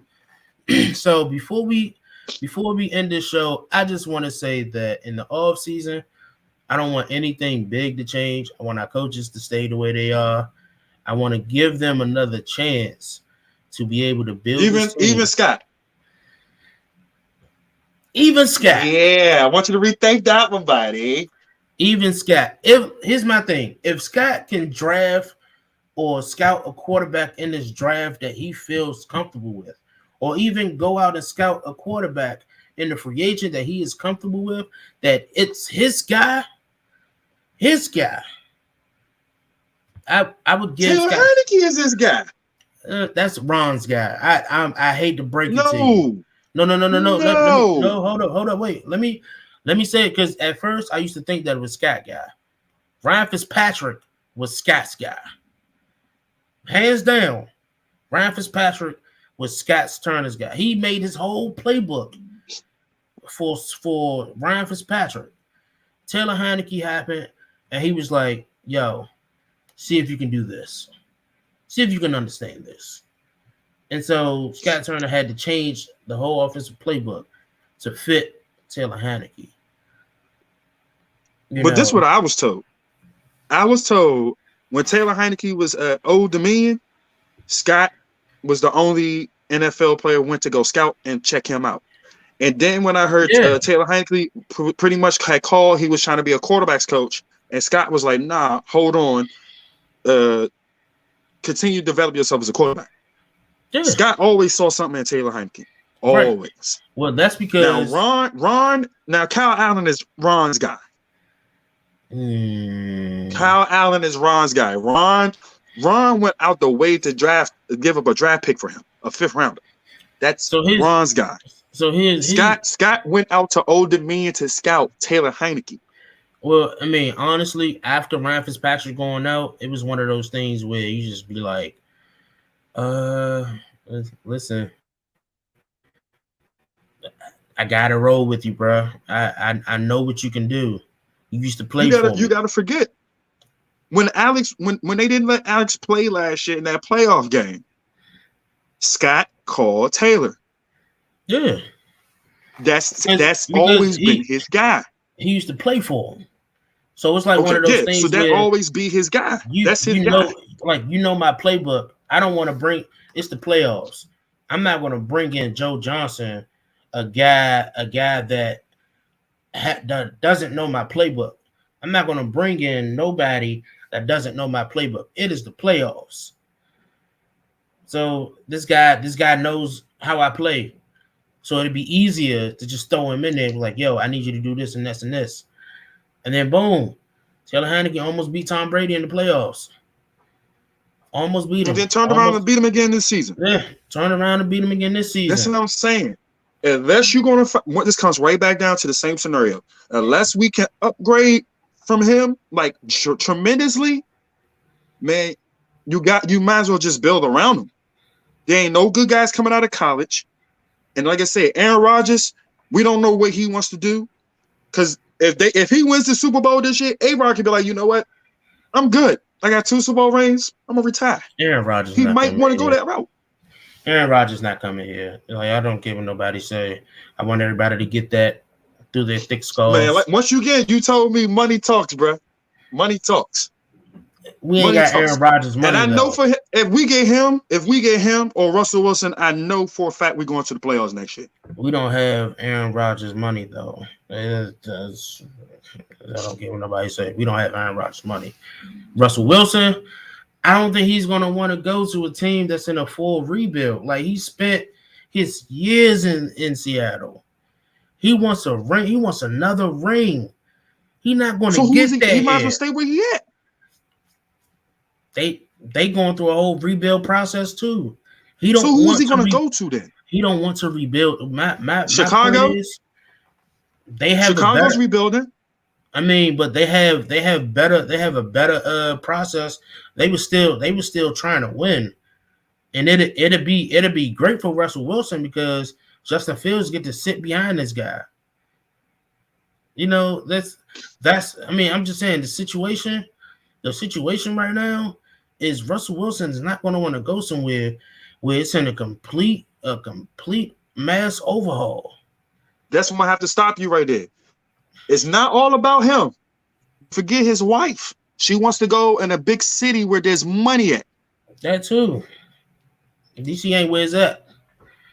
You said DC is not where it's at? It's not where it's at. But Chicago is? I mean, Chicago. I want you to really slowly think about that one. It's Chicago. That's a team right now that's what, 4-12? Because and then they just fired their head coach? Because of the coaching. They need a new coach? I mean, Seahawks need a new coach. You think Russ is going to want to go there? I mean, honestly, the only best option, if I'm a quarterback, the only best option team out right now, the team to possibly maybe go to is, and the only reason why I would go there is because of their head coach only, is Pittsburgh. They're right now, Chicago is a coach and a quarterback away from making the playoffs. Just want to throw that out there. Chicago ain't bad. No, they haven't been bad for years. Their defense has been carrying them. But you're about to lose Allen Robinson. You don't have a franchise back. You just drafted a supposedly rookie quarterback. But you don't know exactly really what's the deal with him yet. You telling me that's a confident situation to go to over us? I mean, it's one of the biggest markets. Like you said, it's one of the biggest markets in football, unfortunately. You know that's what I'm saying. If Russell Wilson comes here, if he decided to come here, he's going to have ballers on his team. He's going to have a wide receiver he can throw the ball to. Chicago, Allen Robinson is gone, bro. I'm just saying, like, here's my thing. everybody wants these veteran quarterbacks that is on their way out. They're not going to want to go to a team like Washington right now, especially with I'm saying, everything. so you got Washington, Jacksonville, Chicago, Pittsburgh. Yeah. Pittsburgh, I don't see why not. Only reason why anybody gonna go to Pittsburgh is because of that organization. The way they I would go out there. The only reason why anybody's gonna go to Pittsburgh is because of Mike Tomlin. Only. Well, they honestly they got a way better situation than any other team that you just named. Bro, they rebuilding too, and I'm gonna tell you why I know they rebuilding because I'm with Pittsburgh. They don't have a line, bro. I mean, all their linemen that's been good for years, they're gone. We don't have a line either. They retired. They in a rebuilding stage. We don't have a line either. Our line better than Pittsburgh's. To an extent. Go ahead, I wait. I hope you watched that game last night. I did. Oh, I did. But my thing is, honestly, I don't want Russell Wilson. I don't want Aaron Rodgers. I want our quarterback. That's it. So I want our quarterback. Who's our quarterback? We're gonna draft them, right? It's possible. Like I said, if you're gonna sign a guy that can be a bridge to a quarterback that you're gonna draft. Here's the thing: we are gonna draft a quarterback in this draft. I wanna mark that in. We're gonna draft a quarterback in this draft. Yeah, we're gonna have no choice. So what I'm saying is, you either sign a guy who can be the bridge to this quarterback starting in 7 or 8 games or next year. We got him on the roster. You telling me Tyrod Taylor's better than Heineke? Yes. What has he done? I mean, he gets bitched. He gets bitched. But I mean, listen. One thing I can say about if you would have said Teddy Bridgewater, I would have had to swallow that with pride. It's a lot of quarterbacks. There's a lot of quarterbacks right now that is fit to be a bridge. Right now, other than Taylor Heineke. I think right now you're backup. Yeah, he's a strong backup. But Tyrod Taylor is a backup. Yeah. Teddy Bridgewater, in my eyes too, he's a damn backup. He has starter capability more than Tyrod and Taylor. Be honest with you. Teddy Bridgewater's been overrated since he came into the league, Slim. He's a black Alex Smith. I done seen all his games. He does not impress me. Denver went 4-1 with him. 5-1 actually. I would go 5-1 too if I have a good defense behind me. I mean, sure, but the thing is, he's been throwing the touchdowns though. He's been throwing the touchdowns. Why is he not playing? Up the yards. Because he's not reliable. He got injured. He's injured every year. I mean, you want to bring in a dude that's going to play us 5-6 games and he's out for the season, bro. I'll take Brian Fitzpatrick over him. I'm just saying, I need a guy who this young quarterback can sit behind. And right now, sorry, Taylor Heineke is not the guy you want to sit behind. Just gonna throw that out there. He's not the guy to sit behind. But this is what I'm saying. You want to bring in. You trying to bring in Jack. We trying to get rid of Jack quarterbacks, and you're still trying to bring in drag quarterbacks. That don't make sense. I'm talking about bringing a guy that this quarterback can sit behind. That is a reasonable. So you telling me that Tyrod Taylor is a worthy enough quarterback for a young guy to sit behind? Yeah. Touche. Yeah. Touche on that one. Listen. That guy does not have enough body work or anything to me. He's a backup at best. He got a way better IQ than Taylor Heineke, and I throw that out there. Okay. He's just been injured. But once again, what has he done? He just been injured though. I mean, you can't take away from a guy. What has he done? I mean, his stats is out there though. He has good stats, but he's been injured. Who Tyrod Taylor's? Yeah. Go ahead, defend him. Bring him up. You know what I'm saying? My thing is that for a guy like, we're not asking Tyrod Taylor to play a full season. We just ask you to be a bridge for this quarterback. You know what I'm saying? We just need a quarterback, period. I mean, Honestly, you keep saying bridge. I don't want to hear the bridge thing. We've been doing bridge and taking Jags for years. It's time to get some big dogs in here, bro. We ain't gonna win shit. I'm telling you. Him? That's all I'm saying. Who gonna dog, you bring him? Tyrod Taylor and we're gonna have the same record we got this year. We about to be 7-10. No, I'm sorry, we might be 6-11 because I don't know if they're gonna win the 7 Same thing with Aaron Rodgers, the same thing with Russell Wilson. Listen, I put bread. I put a paycheck on that. I don't know if any of them two come in here, bro. If Aaron Rodgers decide to come here, or Russell Wilson decide to come here, I know for a fact we winning more than 7 games. No, sorry, I don't see it. I know for a fact we winning more than 7 games. I don't see it. I don't see it. I don't see it. You see what happened when Aaron Rodgers had issues with his offensive line the year before that, and he got how many games did they still win?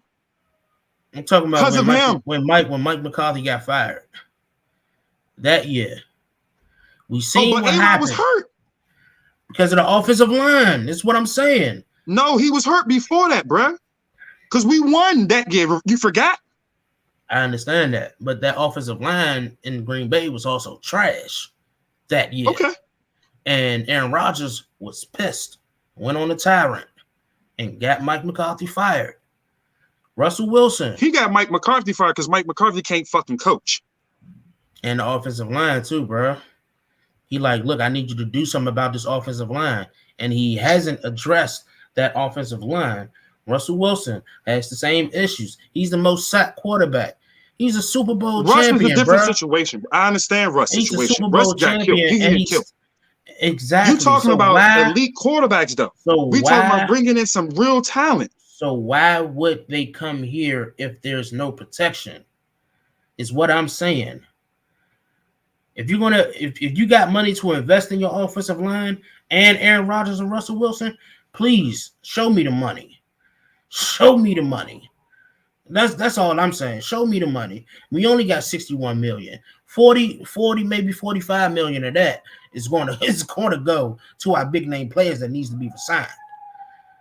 Terry McLaurin is due for a max contract. And that's what I'm saying. We need to pay him. You take care of him. That's a skilled player. That's a franchise. Well, maybe not to y'all, but he's a good ass receiver. So you have your receiver locked in.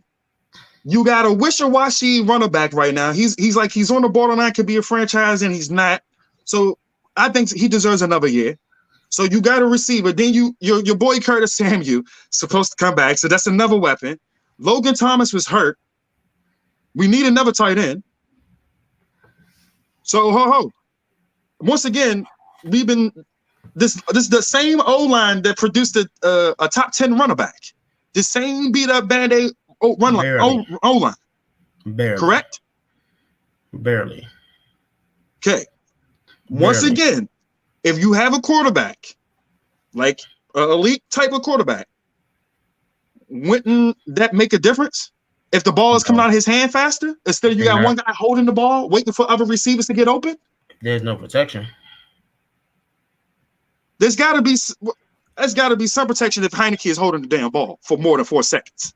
I mean, sure, maybe one or two, 3 or 4 plays, but let's be honest. 80% of those plays, as soon as when he snapped the ball, he's running for his life. You got to understand, we're not going to have a Dallas Cowboys old school offense off O-line. You're not going to get an Indianapolis Colts type of O-line. We don't have it. I would take Dallas offensive line right now. I would take their offensive line right now more than anything. Did you just watch them Bama's get steamrolled by the Cardinals, boy? Listen, their offensive line has been producing much better than what we have, bro. This is like maybe the second time this season where we seen Dak just get steamrolled with his offensive line. But other than that, like their offensive line has been they have one of the top 5 offensive lines in the league this year. Yeah. You know what I'm saying? So that speaks volume. You know what I'm saying? Other than that, I'm sorry, Dak wouldn't have a season like he's having if the offensive line was trash. You know, so I'm just saying, like I said, I'm all for bringing in Aaron Rodgers and Russell Wilson if we're able to invest in this offensive line. Other than that, I don't want them here. because we're just going to mess up their career. I'm just tired of seeing That's us winning just what it 6 to 8 games a season, bro. I'm tired. I mean, I'm tired. I mean, listen, we've been. Here's my issue with a lot of these fans is every year they want these minor things to be addressed. Oh, we need a new linebacker. We need a new cornerback. We need a new safety. But nobody says we need an offensive lineman. You know what I'm saying? When we draft Sam Cosmi, people was upset about it. And like Sam Cosmi, he still has a lot to learn, but the kid is a dog. Yes, The kid he is nice. The kid is nice. Dude, we don't have a Eric Rashawn Flowers- Slater. Like that's a dude. He's a rookie. He's all pro. You're not going to have too many of those. Once again, that's what I'm saying to you. It's the hardest positions to right now to even identify and address in any NFL team is a quarterback and an offensive line, bro. Plain and simple. Them things are hard to find. Check this out, right? I'm just gonna throw this out here. You know, what did we pick last year? We picked what, 19? I don't forget. We got Jamin Davis. I'm just gonna throw this out here. Is that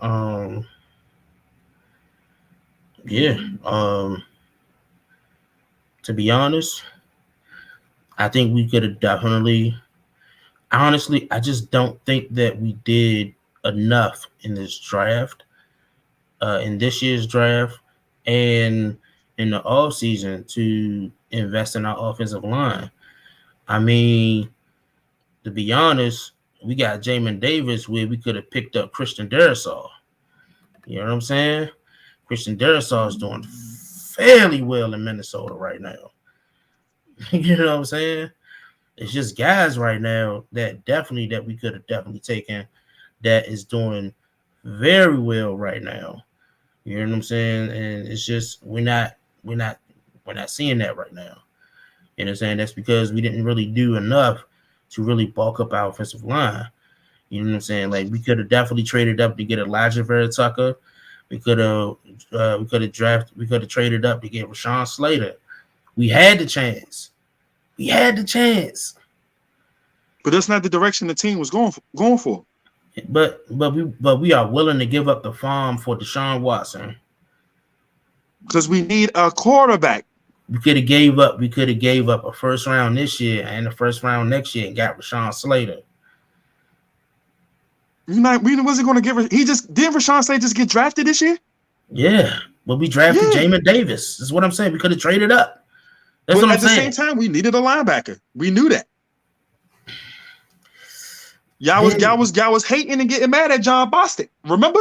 I mean, yeah, but if that's the case, you could have traded up and got Michael Parsons then. If that's the case, Dallas did it. Yeah, Dallas did it. Dallas saw what they want. They went to go get it. Yeah, Dallas did it. You know, you had a chance. They paid off for him. You had a chance to get Jalen Smith. But that also comes to coaching scheme too. They know how to use Michael Parsons. That comes to coaching. Michael Parsons would have flourished anyway. He would have went. I'm just gonna throw that out there. It doesn't matter where Michael Parsons would have went. He would have flourished. He was. I don't know. He was the best linebacker in the draft. In this draft and last year's draft. Like this guy came in the league and did what an edge rusher would do on a normal basis. A linebacker. But that's another thing comes back to the argument you had this early this year too. Not only he can pass rush, the guy can cover. The guy cover like a safety.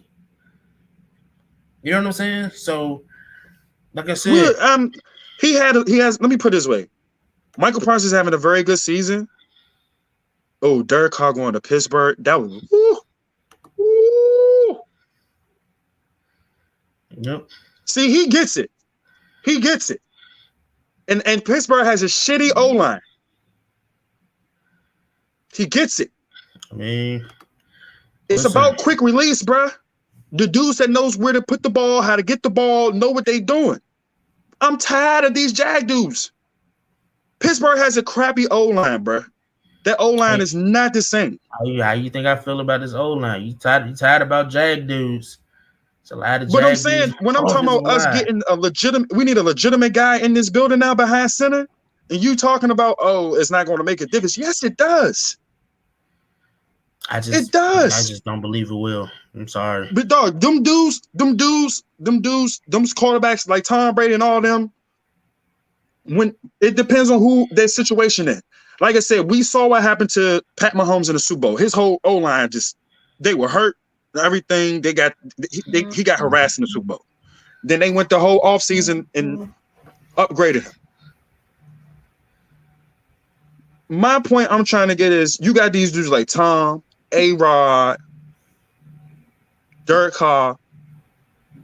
Some of these dudes don't hold the ball on. They fast that balls out their hand in 2 seconds, 3 seconds. So soon when your offensive lineman is taking its steps back to block, that ball is gone. They already know what to do. They done read the defense. The ball is gone. And then that line probably can't even run block worth hell. So you said Tom Brady, right? Point I'm just to you is, you said Tom Brady, right? Yeah. Tom has the fastest release in the league. Yeah, and I can't stand him. That ball is out of his hand in 2 seconds. In December, he has been sacked more times in December than he has ever had. Because why is that? Because his offensive line. Nope. Because his offensive line. I don't You're care what wrong. you say. His receivers is gone. Hey, and his offensive line, bro. He don't have no time. Mike Evans is banged up. Godwin gone. AB just quit. Sure. He's stuck with Gronk, and Gronk been slipping. So he's got to hold the ball. All your best skill players is gone. But his offensive line is also injured as well, bro. Yeah. I'm just saying, this is what it matters. Where you say that we got guys, but these guys ain't. I'm just saying, they just injured. They ain't consistent enough though. Even when they are in the game, they still give up more sacks than I would like them to give up. You know, I'm just tired of C graded offensive linemen. And I'm tired of D+ quarterbacks keep coming in. But nobody on our offensive line is above a C other than Brandon Scherf and Chase Roulier. Everybody else, Eric Flowers is a dog at guard. He ain't a C. He's C at best. Yeah, I'm about to say his run blocking is like that. He ain't no B graded. They run on his side. He ain't no B graded player though. He's a C at best. He's a C at and like best. I said, Trent Williams hurt us. That hurt. Hey, this is why I said you could have drafted. You could have traded up and drafted Rashawn Slater, but no. No, that's the thing. You saying draft up. This is the part I guess will also get frustrated with Redskins fans.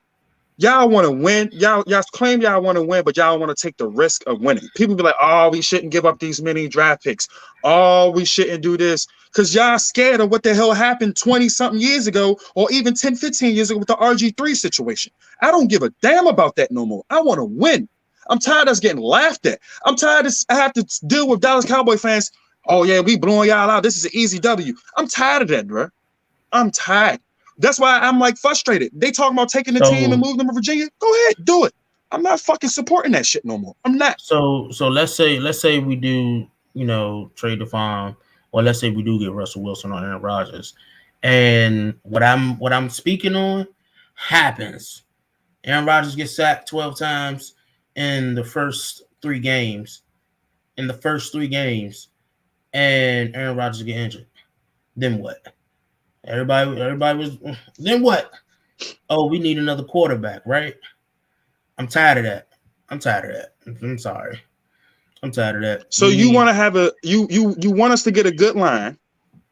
Yep. Which I've been. I'm cool with that. And but I've been also screaming that this whole season we have a very serviceable O-line. If this O-line wasn't trash, your boy wouldn't be doing what he's doing. Serviceable. Just because the elevator is serviceable, don't mean that I'm definitely going to take a foot on that joint. You know what I'm saying? Like they're serviceable, yeah. So you rather have a very good O-line with a shitty quarterback? You cool with that? I'd rather Yes, have an that's exactly O-line. what you're saying. No, because honestly, that offensive line is not only going to make the quarterback better, it's going to make the running back better. Be honest with you. Be honest. So, for example, this is another example. The Colts, as many years as they had a very good offensive line, you forgot Jacoby Brissett played behind that line too, right? They also didn't have a running game at the time. It don't matter, CJ. It does. It actually does. They still had when Jacoby Brissett was playing, that was a top Indianapolis Colts had a top O-line, bro. Quentin Nelson was still playing. I'm just saying the offensive line was garbage, though. I mean, you're saying is if they didn't have a running back, okay, they didn't have a running back, but then again, yes, they did. He kept getting hurt. Jonathan Taylor? No, it was another dude before Taylor. Yeah. See, that's what I'm saying.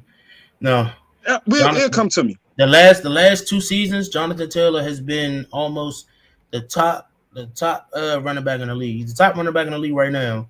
It's because of the O-line. Jonathan Taylor was drafted. So they've been had a good O-line since Andrew Luck, bro. I'm talking about running back wise though, bro. Andrew Luck didn't have a decent running back behind him. He didn't. No, because he was considered the rare boy. But what I'm saying is though, your running back is just as good as your quarterback, to be honest with you, bro. I mean, look, I'm just saying. Just gonna throw that out there. If Antonio Gibson had the offensive line that the Colts have, he'd be the leading rusher. Nah, he probably wouldn't, because your boy can't stay healthy worth shit. So he's number 8. He's number 8 in rushing with those injuries right now, bro. He's number 8. That's impressive. He was hurt when he got the season started. That's still impressive to be number 8, though, bro. That's what I'm telling you. With that O-line that they've been playing behind, that's impressive. Yeah. So with the offensive line, bro, I'm sorry, bro. Antonio Gibson will be one of the leading rushers in the league right now, bro. Bro, there's a such thing as a good run block offensive line and then a pass block offensive line. Taylor Heineke would have been so much better. Just throwing that out there, bro. So, bro, we have an O-line that can run block but can't pass block. Any average quarterback with the Colts offensive line can flourish. Jacoby Brissett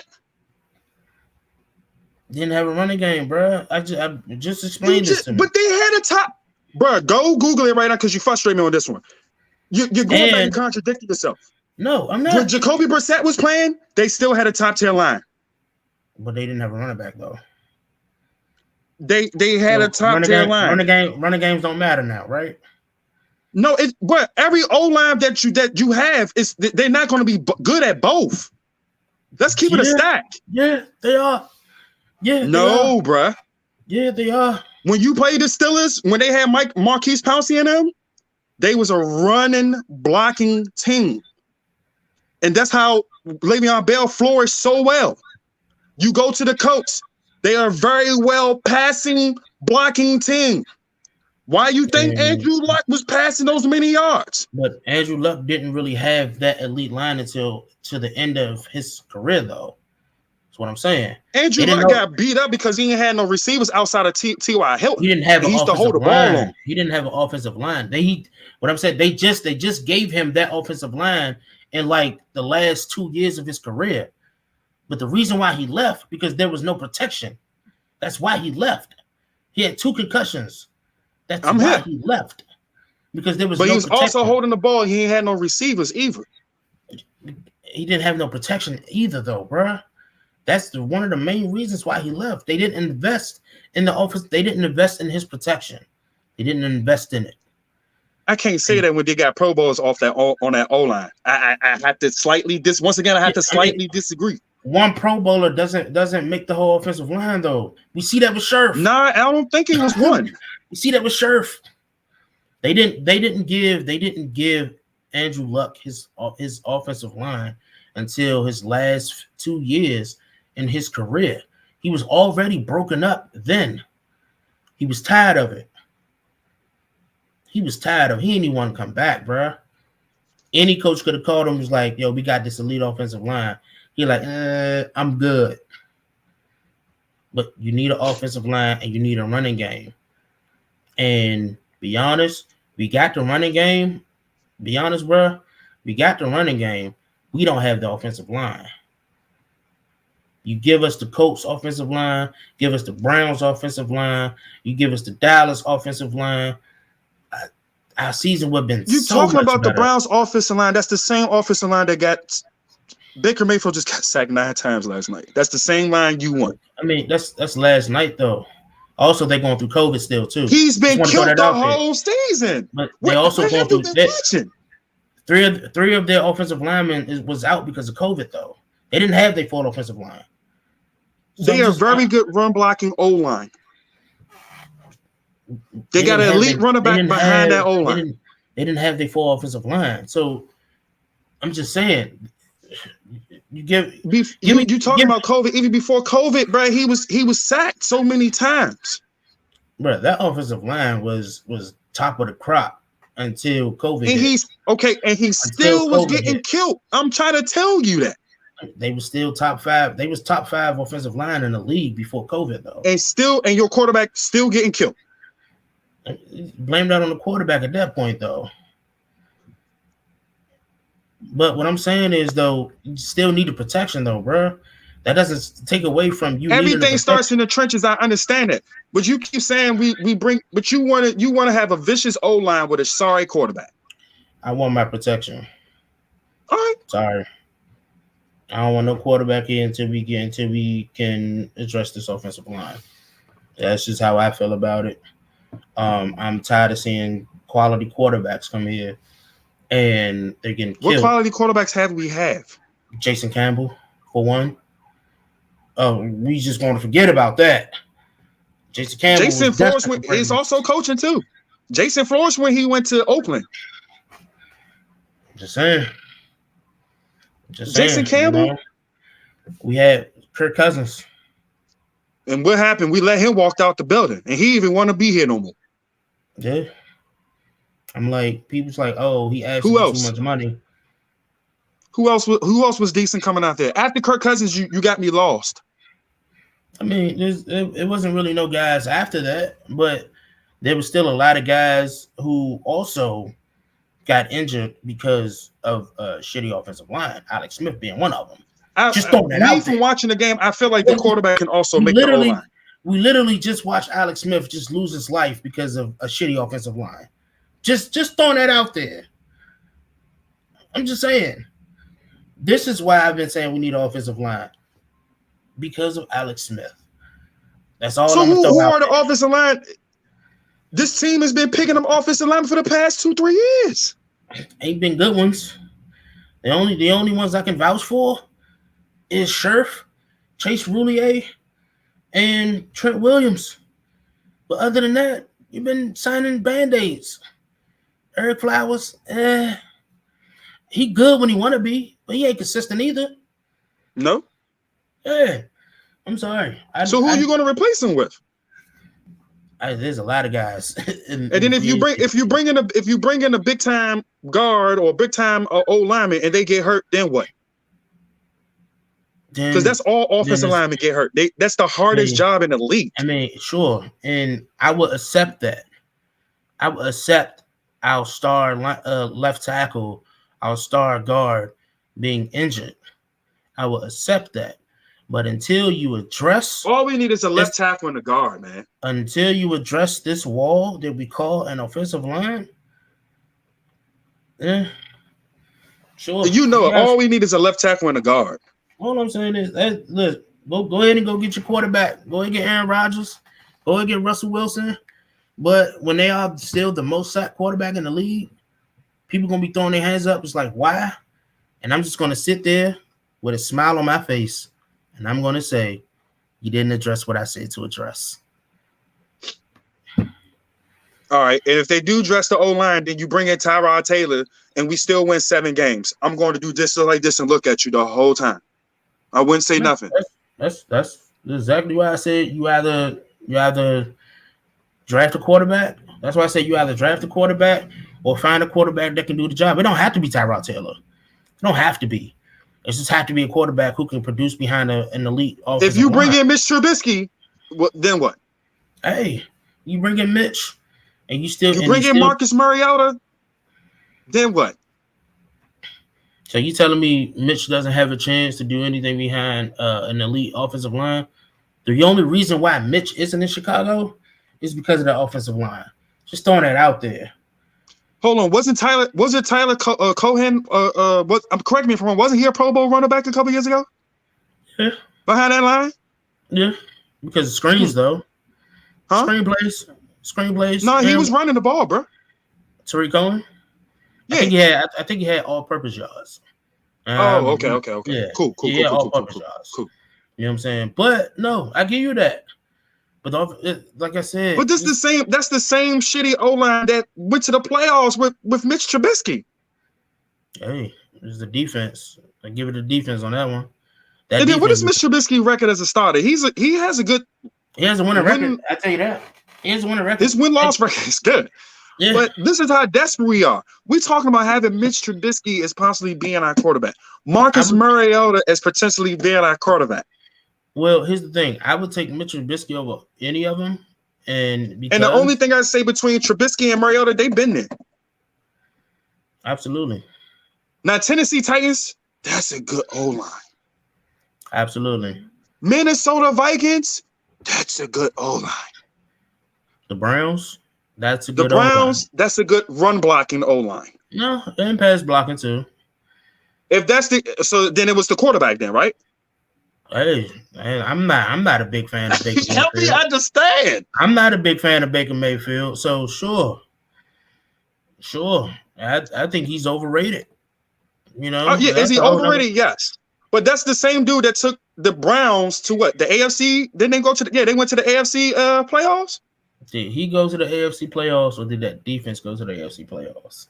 When did the Browns have a really good defense besides Myles Garrett? Help me understand. Help me understand that. And wasn't he suspended when they went to the playoffs? He was out. He couldn't come. He was suspended from. They still had because of the Rudolph jump. They still had Ogunjobi and those guys too. You can't throw those guys out there either. You know what I'm saying? But that's like the Browns now compared to years ago. The Browns now is almost a complete team. That's a team that needs a quarterback. Facts. You know.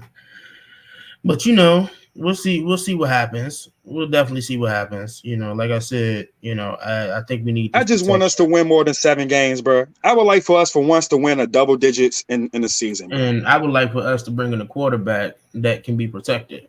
You know, but you know, that's just me. I'm tired of rinky-dink quarterbacks. That's all that's going to be available. Unless we start being, unless this team is going to always be mediocre laughing stock until we get out of the mindset of being to actually want to compete or actually want to compete. Facts. True. Think about it. Jerry Jones would go in debt. He would have no salary cap. He would trade away his draft picks to get the people he want that he know he can win with. Absolutely. You know, but and like we sitting here, everybody here is playing scared. We still playing scare ball, and we wonder why we can't go nowhere because we keep playing scare ball. We scared to trade, we scared to pay, we scared to do anything because the first thing comes, we're not trying to give up this much, this and that, and then we end up winning 6 games out the whole season. I'm gonna say this, and then we're gonna move on to the predictions. Okay. All right. I think we haven't made a lot of big moves yet, is because we're trying to do this team name thing. You know, that's what I think. I think we're not even. Do you think Ron is building this team though? Yeah, I think he's slowly building this team. I think he's slowly. I agree with you on that. I think, but you know, and what I see is I think he's building this team position by position. You see him build the depth at wide receiver. You know, he went out to get Curtis Samuel. But he also got four other guys in case Curtis Samuel don't pan out. And it's been working. he slowly addressed the running back room. He slowly addressed it. J.D. McKissick got injured. That was unexpected. You know what I'm saying? That's Jared cool. Patterson, The running back situation, I'm fine with. Like I said, I'm fine with it for right now. I'm willing to give your guy one more year, but he has to show me that he can really be relied on. Right. You know what I'm saying? Then you got Jared Because Patterson, even the game where we needed him to show up at, he was banged up. But you also got Jared Patterson, who's been very good as well. You know what I'm saying? So, Jared Patterson, he had a great game. He had a great game Sunday. He had a decent game. He had a decent game this past weekend. It's decent. What I've seen in him is what I've been waiting for everybody else to see. So, tight end, he seems to sort of address that a little bit. Logan Thomas being hurt, we see Bates really stepping in. That guy got hands. He's developing. That guy got hands. Let's just put that word. He got hands. No, he got can catch. hands. Yeah. He just dirt slow. He's Jason Witten slow. He's a big guy though. He's Jason Witten slow. He's a big guy though. That man can knock down some players. Nah, he can block. He can catch. He's Jason Witten 2.0. He been hearing, man, you soft. I've been calling him soft all season. I never called him that. I've been calling him soft all season. So he has been soft, bro. It'll be third and three. It'll be 3rd and 3. He'll catch the ball 2 yards and will fall right before you get to the first down because it's 4 players there. Man, dude, if you don't lean your shoulder, you are 260 pounds. 260 pounds. Lean your shoulder and get that extra inch. Al Pacino said it best. You play for every inch. So yeah, man, I've been calling him soft, and these last 2 weeks, this man been leaning his shoulder with no remorse, and I'm like, all right, that's what I. All I can say is he's developing, man. Yeah, he's definitely developing. He don't scare nobody right now. And Sammy Reyes, I would like to see more of him. He has been dealing with injuries from practice and stuff like that. I would like to see more of him. He's been looking very good in practice, though. But that's just practice. We don't know what he looks like in a game time situation. Offensive line, he's been trying to address it with the guys. COVID happened. Brandon Scherf, he's on his way out. Eric Flowers, Sadiq Charles is not working out. So it's like, I gotta take it with a grain of salt, but with this defense, he beefed up his defensive line. So now he's trying to move the linebacker now. This is going to be the priority in the offseason. And I guarantee you, I agree with you on that. This is going to be the priority. He built this defensive line already. His priority in the offseason is going to be this offensive line and the position that he was known for, and that's linebacker. I think that he's going to draft. He's either going to draft a guy. I doubt he's going to draft a guy. I think he's going to go out here and get not a star-studded linebacker, but a linebacker who's a vet and that can lead and that can call plays. And who would that be though? We need to see who that would be. I know you was talking about Leighton Vander Esch from Dallas. I know you said that last time we talked. Yeah, Leighton Vander Esch will be a free agent this year, and I doubt that Dallas will keep him because there's just a lot of money that ties in. And those young linebackers that's in Dallas has just been stepping up like big time. You know what I'm saying? That's why we see Jalen Smith. He was on the out in the beginning of the season. I just doubt Leighton Vander Esch will be there. So, he's another guy that, that I think that, we can definitely go out and get. Another guy he's a veteran. He's also on his way out. What's the guy from the Seahawks? KJ Wright? Yeah, KJ Wright. He's with another team though. I mean, he's on another way. He's on another team. I was trying to figure out his name, but KJ Wright. Man, Bobby Wagner, that would have been nice. Yeah, Anthony Barr. He's on He's going to be a free agent, but I doubt Minnesota's going to let him walk. I was about to say, me and you both know Minnesota's gonna they gonna franchise tag him or keep him, bro. They're not letting him walk out the building. Rashawn Evans is also going to be a free agent. Leighton Vander Rashawn Esch. Evans? Yeah, Rashawn Evans from Tennessee. He okay. And Anthony Walker, AJ Johnson from Denver. Like I said, like these guys is definitely is available. Camus Grugier Hill, from Houston. There's some guys there. You know what I'm saying? There's some guys there that is definitely serviceable. You know what I'm saying? So I think he's going to come out. He's going to sign a guy that can lead this linebacker core with these young guys, and definitely get these guys ready to go. One guy that I really do like, who I felt like people didn't really give him a fair chance, especially with the Saints, is Alex Anzalone. I remember him.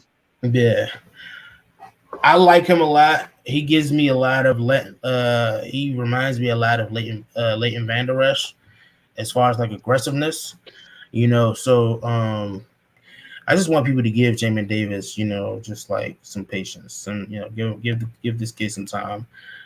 He's definitely still learning the ropes. He's definitely still trying to get used to the pro phase. You know what I'm saying? He only did a year of college football. So, I tell people, take it with a grain of salt. This guy's not going to come out and be Michael Parsons, who's also played 2 or 3 years in college already. So Jamin Davis only did a year in college. So this is what you get when you draft a linebacker that is more of a prototype than an actual linebacker. We don't know.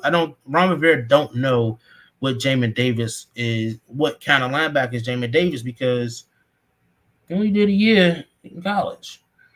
These linebackers that played 2 or 3 years in college, what kind of linebacker they are already. That they are either a pass rusher, a run blocking, a coverage linebacker, a balanced linebacker, a speed rusher. What kind of linebacker that these guys are. Michael Parsons is well balanced. I don't think he knows what Jamin Davis is yet, because Jamin Davis hasn't really shown him a lot yet. You know what I'm saying? So Jamin Davis haven't showed shit. I mean, honestly, what he has shown is his aggressiveness to the ball. I think he has been trying to be there. I just think that he has been a little bit lackluster with getting off the blocks. He's been disappointed as a first-round pick. I'm not going to call him a bust. I'm not, because he deserves another year or two to develop. It takes time. Some things take time. To be honest, I'm not disappointed with Jamin Davis, because I already knew exactly what we were getting with him. I already knew that this was going to be our prototype. I didn't know what the hell they was trying to do. I never heard of him. When they drafted him, I never heard of him. I did a scouting report of Jamin Davis. You know what I'm saying? So, and one of the things that I did point out is that his lack of experience in college football is going to be what hinders him in the pro level. But he's going to need to go to a team where they give him a shot at being the leader, and it's up to him to figure out whether or not he can be the leader or he can come off the bench. And right now, my scouting report is starting to pan out. I'm very happy with a few of these scouting reports that I have done, during the offseason, because I'm starting to see a lot with these guys, and everything that I have been saying about these guys is starting to shape up. So, definitely, I just want people to give Jamin Davis some time, and I think he will grow. Right now, he's a prototype. With prototypes, they're not going to be a Michael Parsons. They're not going to be a Jerome Baker. You know what I'm saying? So, that's just what it is. And we're going to move on. We're going to give some predictions for Sunday's game. I know you probably don't care. judging by your face, man. Judging by your face, you're like, man, I don't care about this game. But what is your predictions for this game against the Giants Sunday? Due to the Giants don't have no quarterback, and they did just so much turmoil and everything as well. I didn't know that Kyle Allen was playing this week, so I don't know. If Taylor was playing, I would definitely be like, yeah, we're gonna win this joint. I'm gonna say 24-10. Us. We're gonna win our final game. We're gonna go off the season 7-10, which was the opposite of what I thought this team was gonna do. I said 7-10. Huh? I said 7-10. You ain't say no damn 7-10. You know you had a ridiculous joke. I said 11-6. I said 11-6. Yeah, I was aiming for. I was like realistically looking at the schedule, and I didn't think about all the injuries and everything. So I was realistically saying 10-7 seemed more realistic to us. Especially we thought Ryan Fitzpatrick was going to play. So I'm going to go with 24-10. I think we're going to win this game, and just get ready for the next season, man. I'm going to say 24-10. I'm going to say 17-14 Washington. Just Giants defense kind of scares me a little bit, though. These guys are just some dogs. Their defense is very respectable, but I think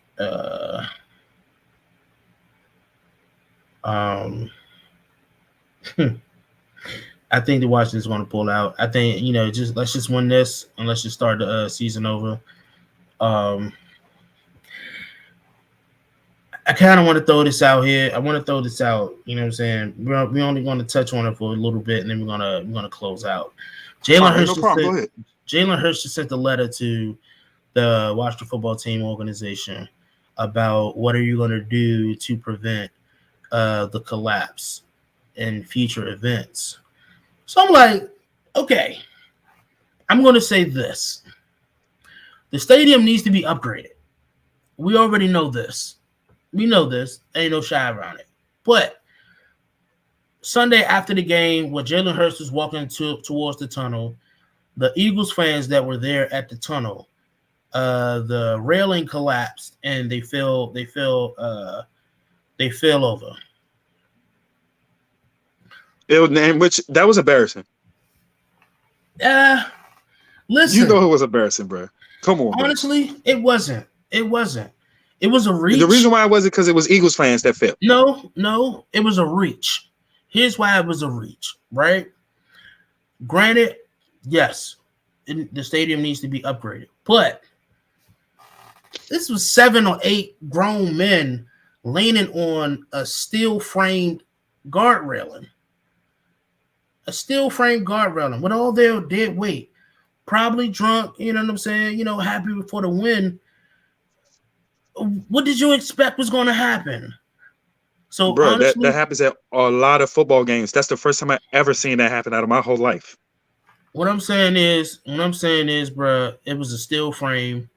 Like I hate to be that guy, but I'm like, what did you expect to happen? You know what I'm saying? Like, what did you expect to happen? Like, it's a reach. It's a reach. Now, hold on. Now, Dan Snyder or the Washington organization does need to make sure that this doesn't happen again. But it's not that big of a deal. It's not. It's not that big of a deal. It's not. And the fact that people are reaching beyond how serious this is, I mean, it's serious because at the end of the day, fans will be sitting there. So it is serious. But also,